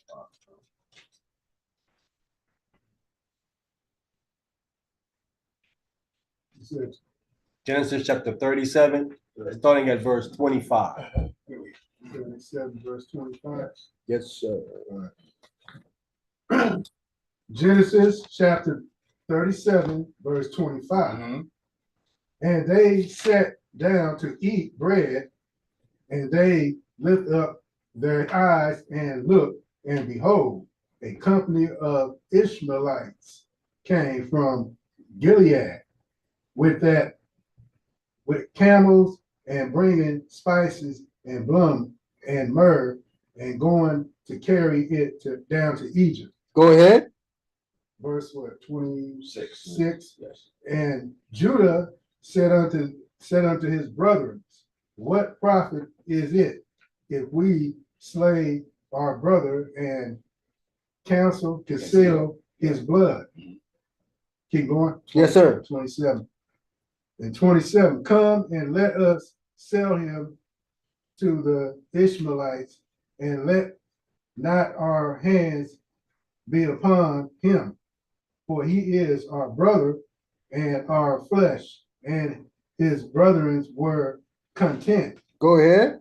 There passed by the Midianites, merchandisement, And they drew and lifted up Joseph out of the pit and said, they sold Joseph to the Ishmaelites for 20 pieces of silver. And they brought Joseph into Egypt.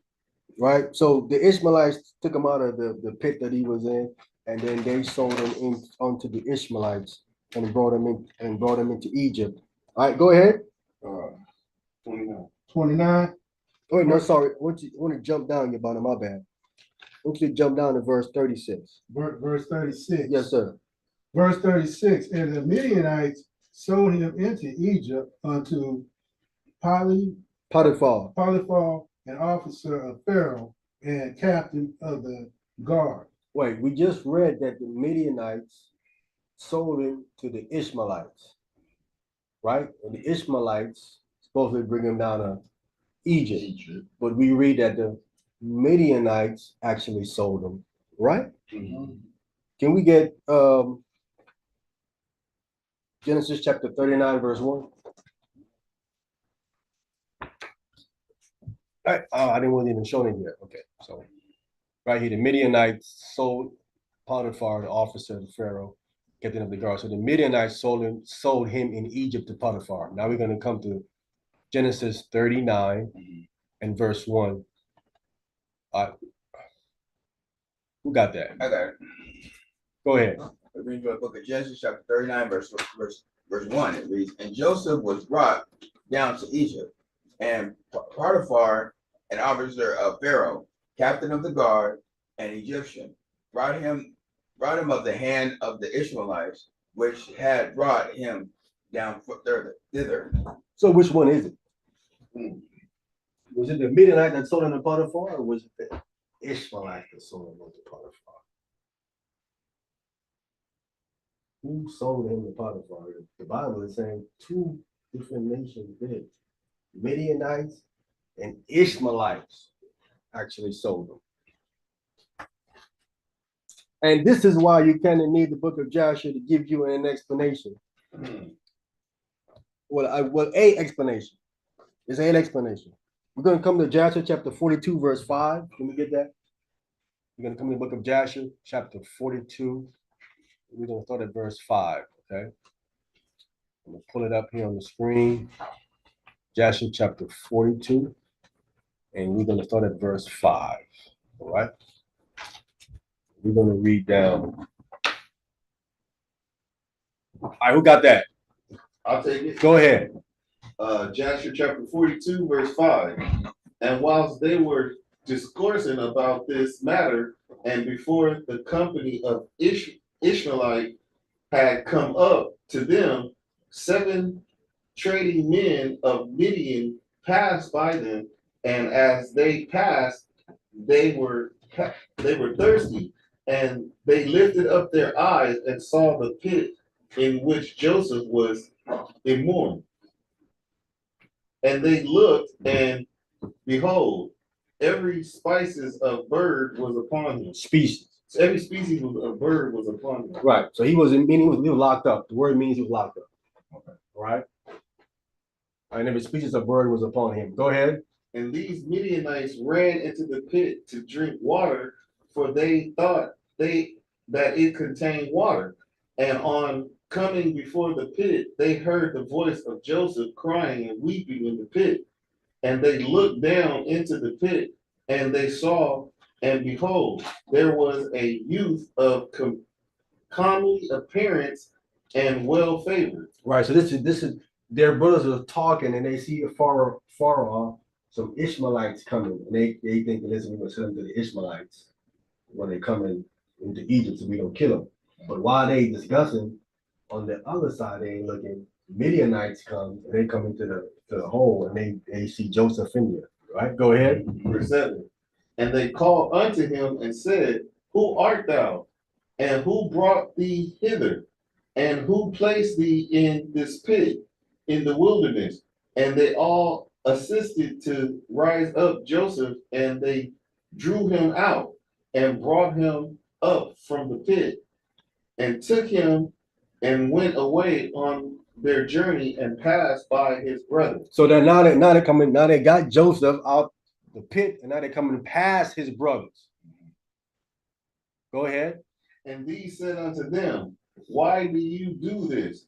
To take our servant from us and to go away. Surely we placed this youth in the pit because he rebelled against us. And you come and bring him up and lead him away. Now then give us back our servant. So today now they calling Joseph their servant. Go ahead.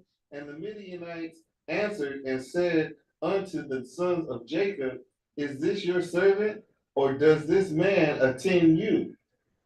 Peradventure, you are all his servant, for he is more comely and well favored than you of you, in any of you.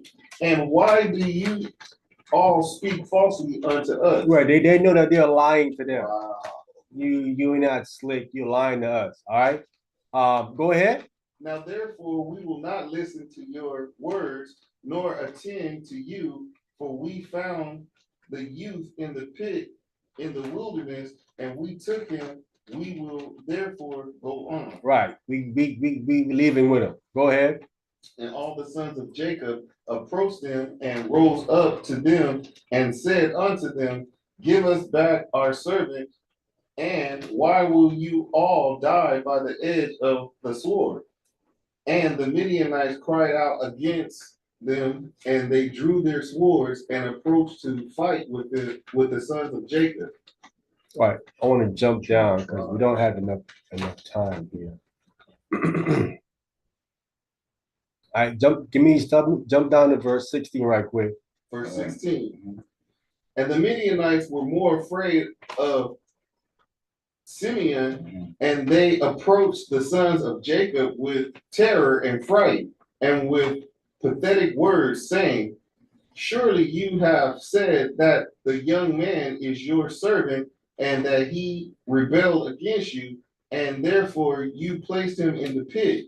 What then will you do with the servant who rebels against his master? Now therefore sell him unto us, and we will give you all that you require for him. And the Lord was pleased to do this in order that the son of Jacob should not slay their brother. So we see the Most High working there. Mm. Lord wanted that to go down. All right. Go ahead. And the Midianites saw that Joseph was of a comely appearance and well favored. They desired him in their hearts and were urgent to purchase him from his brother. Go ahead. And the sons of Jacob hearkened to the Midianites, and they sold their brother Joseph to them for 20 pieces of silver, and Reuben their brother was not with them. And the Midianite took Joseph and continued their journey to Gilead. Go ahead. They were going along the road, and the Midianites repented of what they had done in having purchased the young man. And one said to the other, what is this thing that we have done in taking this youth from the Hebrews, who is of comely appearance and well favored? I want to jump down to verse 23. Verse 23. And while they were thus discoursing together, they looked, and behold, the company of Ishmaelites, which was coming at first, and which the sons of Jacob saw, was advancing towards the Midianites. And the Midianites said to each other, come, let us sell this youth to the company of the Ishmaelites who are coming towards us, and we will take for him the little that we gave for him, and we will be delivered from his evil. Right. Go ahead. And they did so, and they reached the Ishmaelite, and the Midianites sold Joseph to the Ishmaelites for 20 pieces of silver, which they had given him for his brother. So now so the sons of Jacob sold Joseph to the Midianites. The Midianites now sold him to the Ishmaelites. All right. So that's how the Ishmaelites got him. So so far he's been sold twice. Yes. Sold him twice. So now they're in the Ishmaelite hand. All right. I want to jump down to verse 42. Come down to verse 42, bro. Verse 42. Yes, sir. And Joseph said unto the men, may I find grace in your sight to take me back to my father's house, and he will give you abundance of riches? Go ahead. And they answered him, saying, art thou not a slave? And where is thy father? And if thou hast a father, thou wouldest not already twice have been sold for a slave for so little value. And their anger was still roused against him, and they continued to smite him and to chastise him. And Joseph wept bitterly. Go ahead. And the Lord saw Joseph's affliction, and Lord again smote these men and chastised them. And the Lord caused darkness to envelop on Envelop them upon the earth.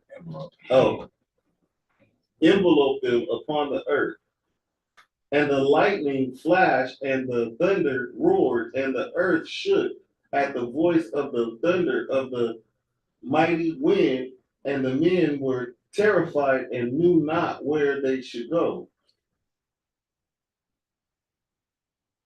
Okay, jump down to verse 47. And the men did so, and they supplicated Joseph and pressed him to forgive them.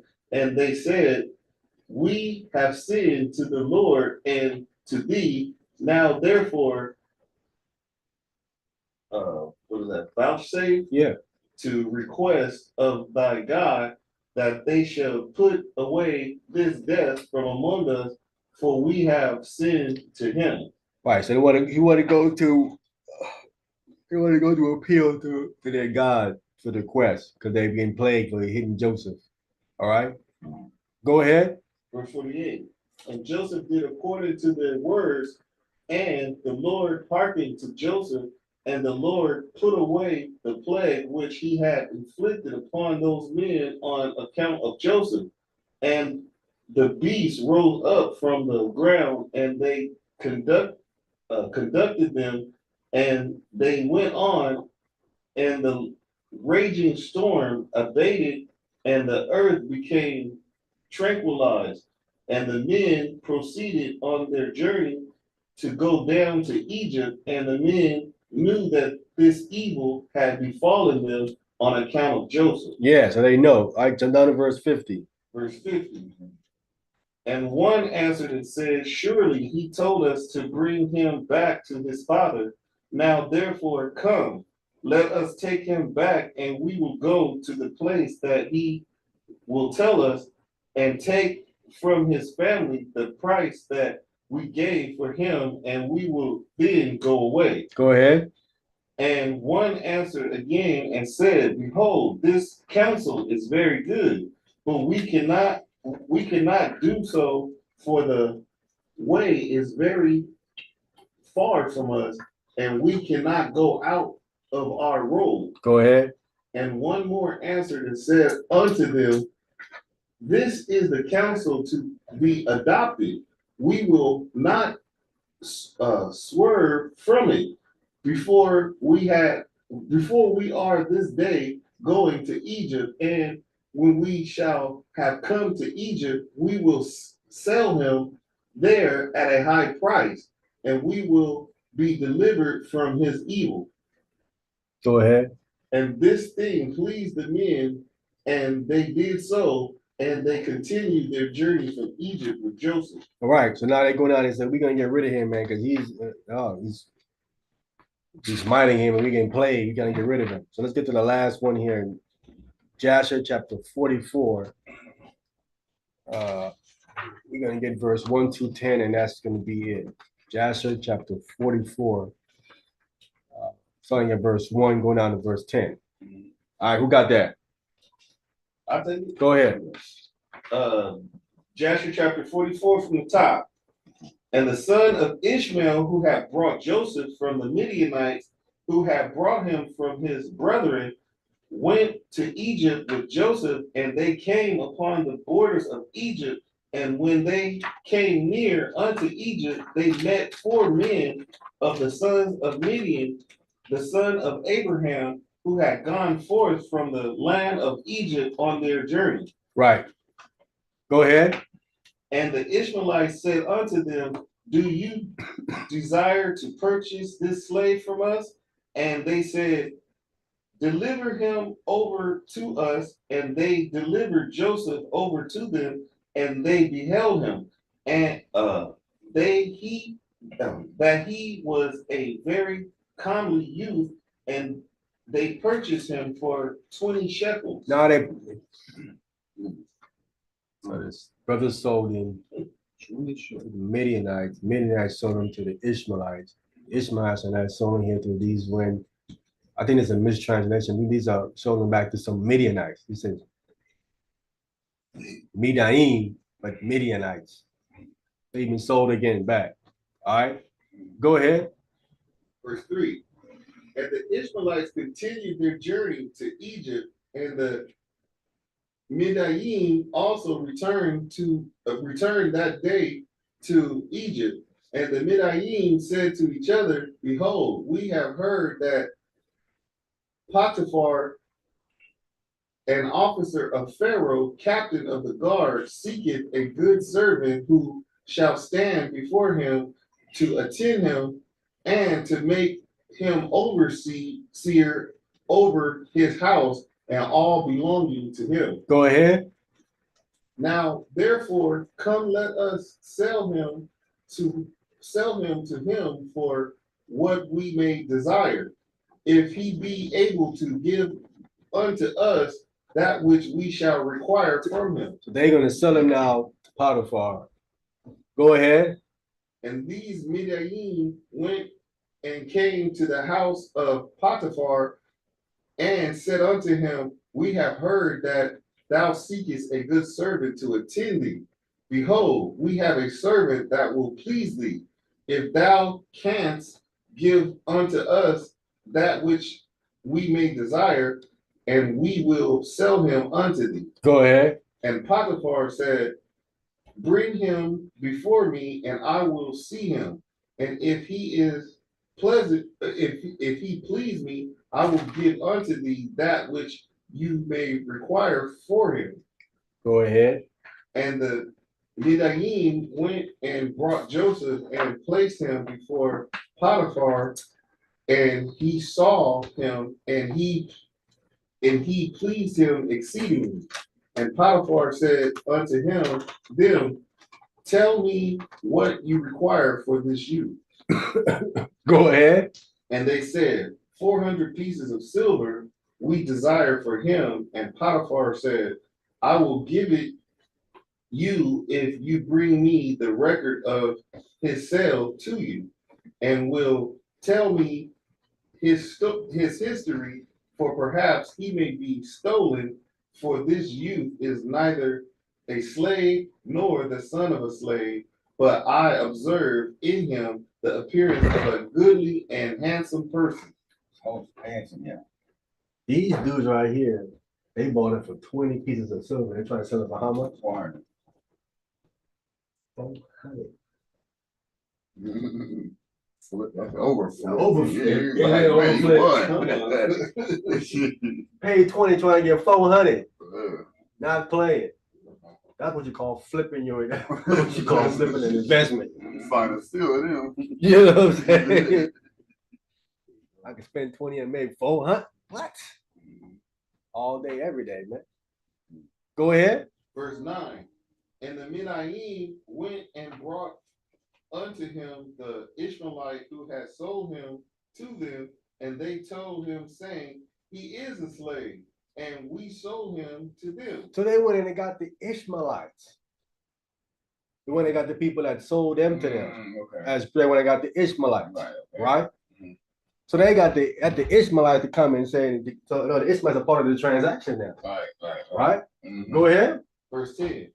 And Potiphar heard the words of the Ishmaelites in his giving the silver unto the Midian, and the Midian took the silver and went on their journey, and the Ishmaelite also returned home. Now, who sold Joseph to Potiphar? The Bible says it was the Midianites, Mhm. and it says it was the who? Ishmael. The Ishmaelites. According to this verse, both of them sold it, Right. Mhm.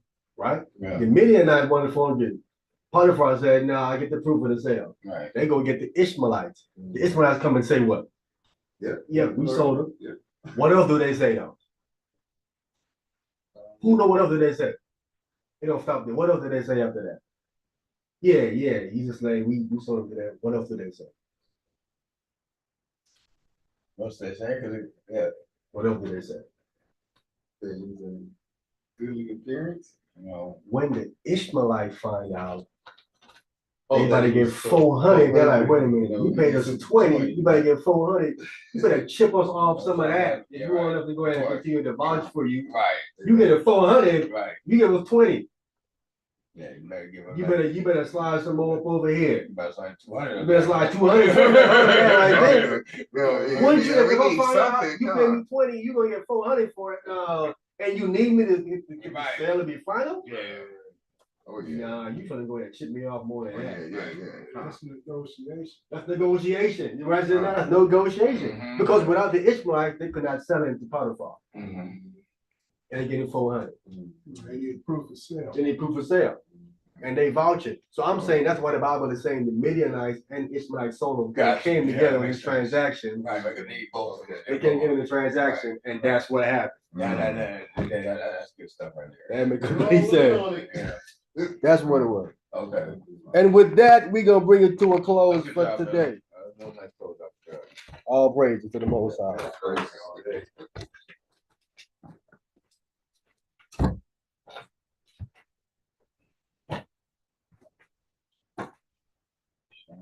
All right, let's stop it out here. Just end the club deck again. Shabbat shalom to those that's gonna listen later on to this. You get to my channel, The Way, the Truth, and the Life on YouTube for any questions. You can close it out on the club deck here. Shabbat shalom. Shabbat shalom. And we're gonna stop sharing. Getting ready to close it out. Let me stop the live here.